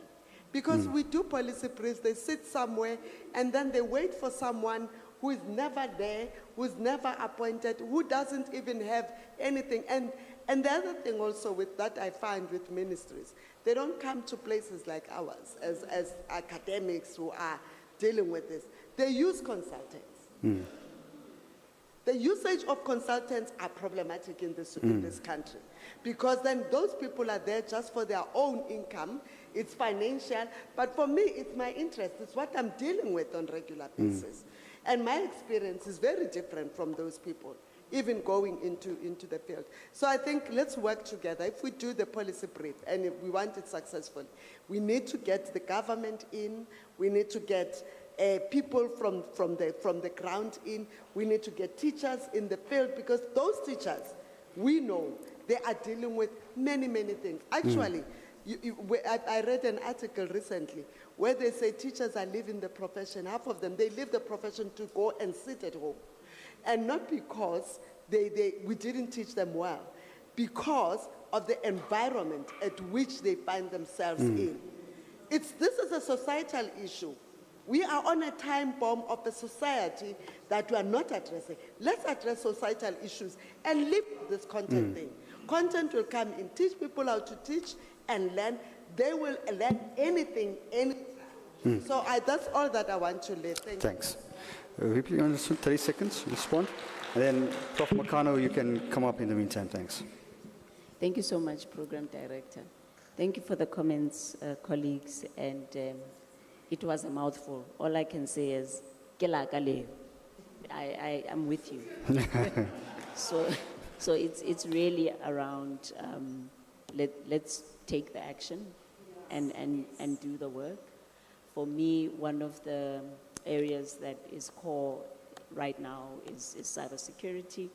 We need to work on those, but deeper than that is building the skills that we need for us to be able to write our own machine learning models. So that's the hard work that we need to do. Thanks so much. Colleagues, I'm going to invite Prof. Makano to thank our VP, our sponsors, and then we're going to dismiss. Thanks.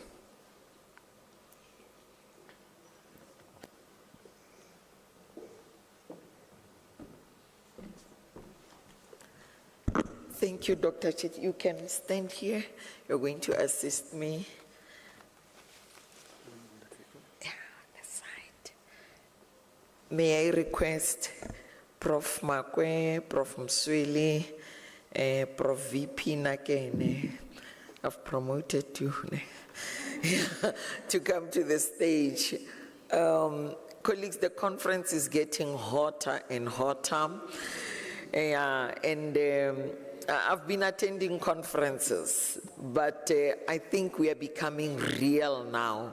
It's not about how many papers have you published. Are you rated? How many people cited you? Are you due for full professorship?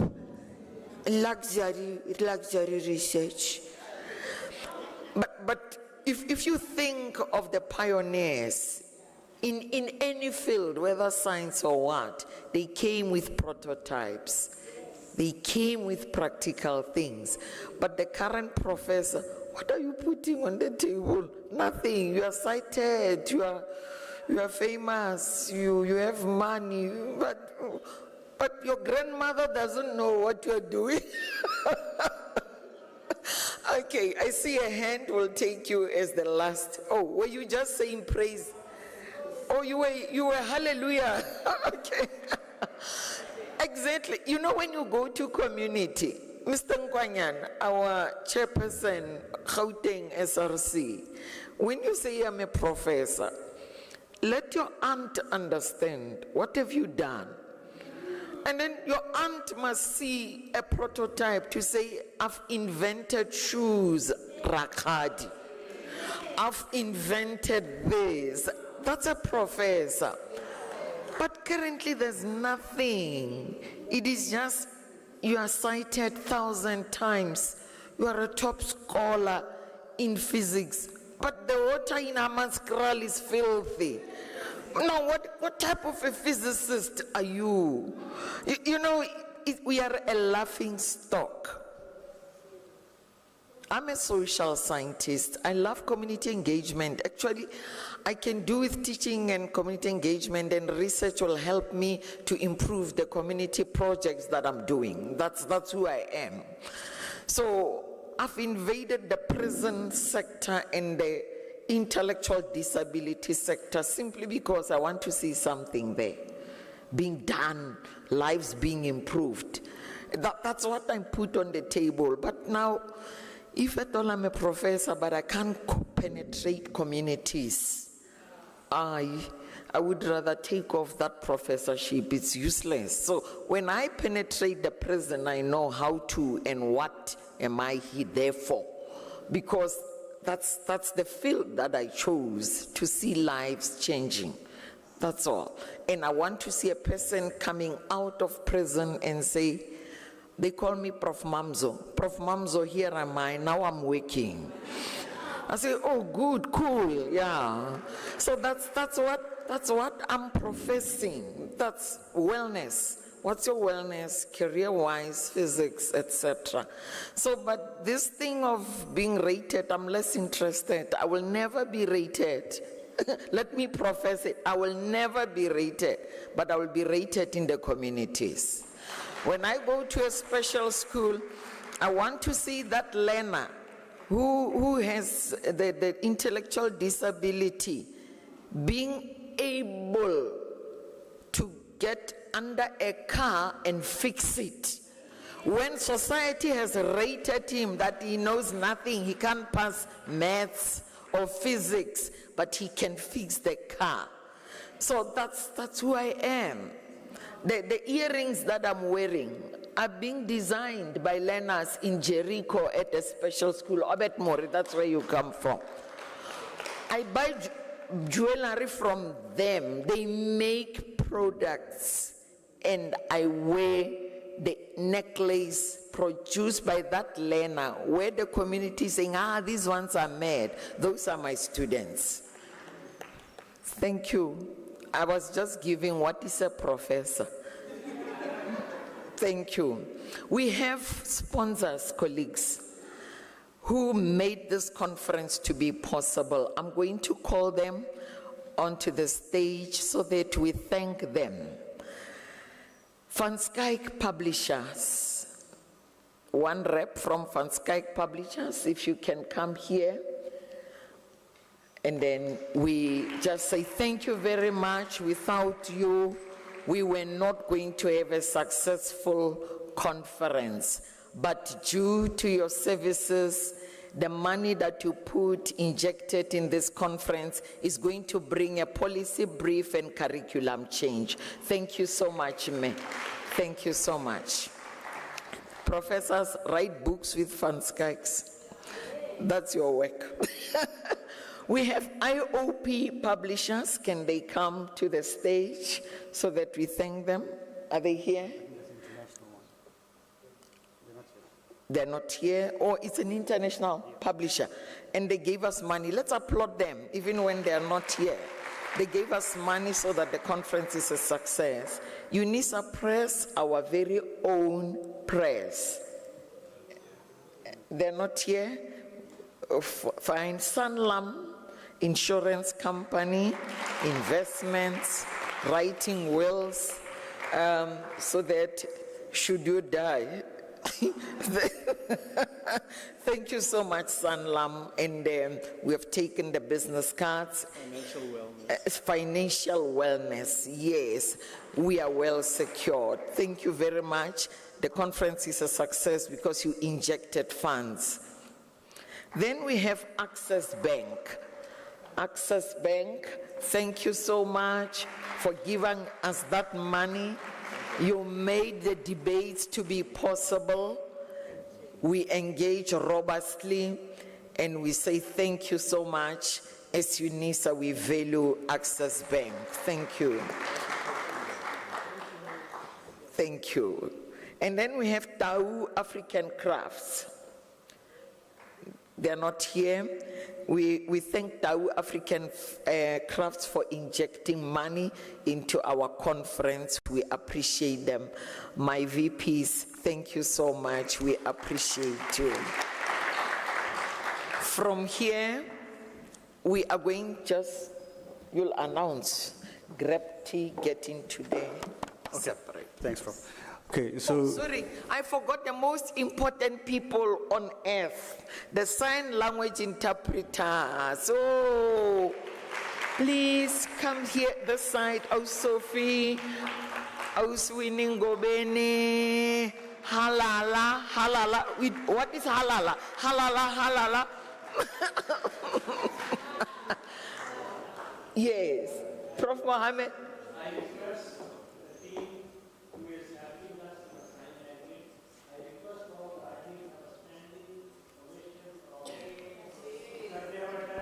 Yes, halala, halala, sign language interpreters can give them the best. We gave them. Okay.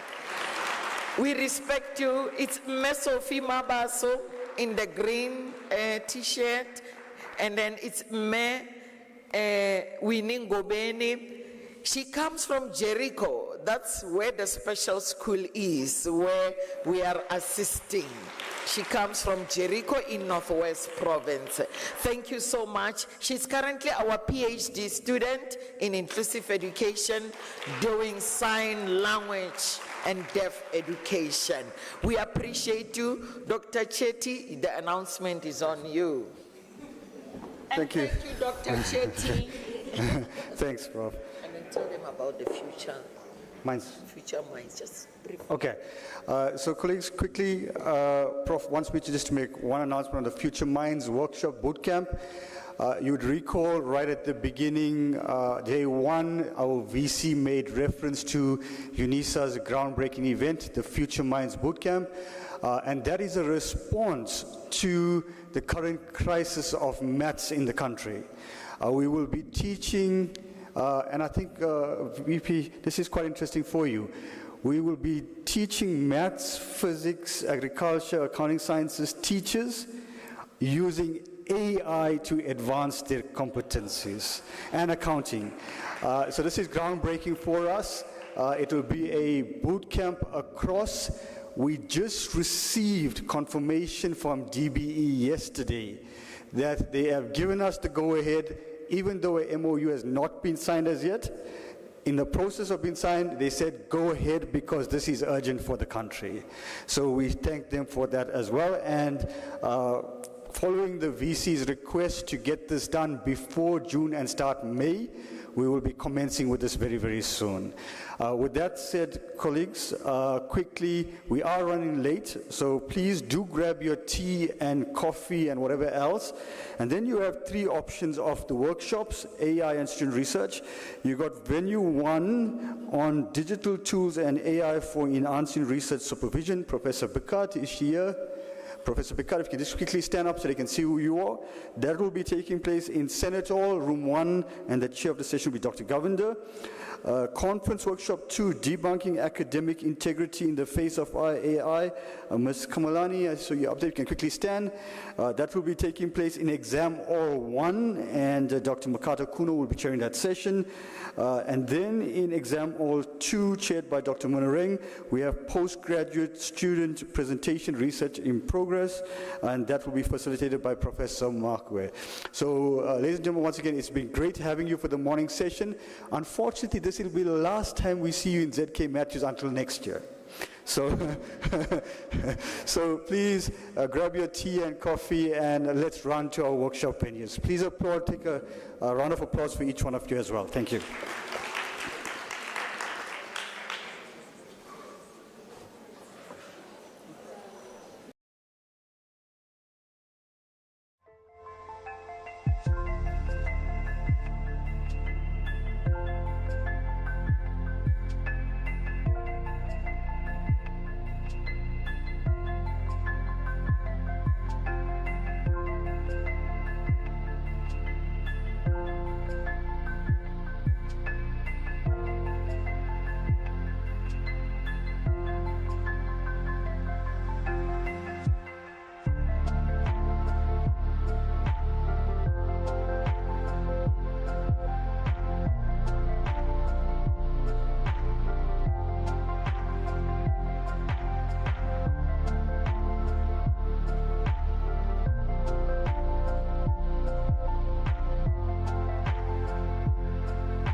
Thank you.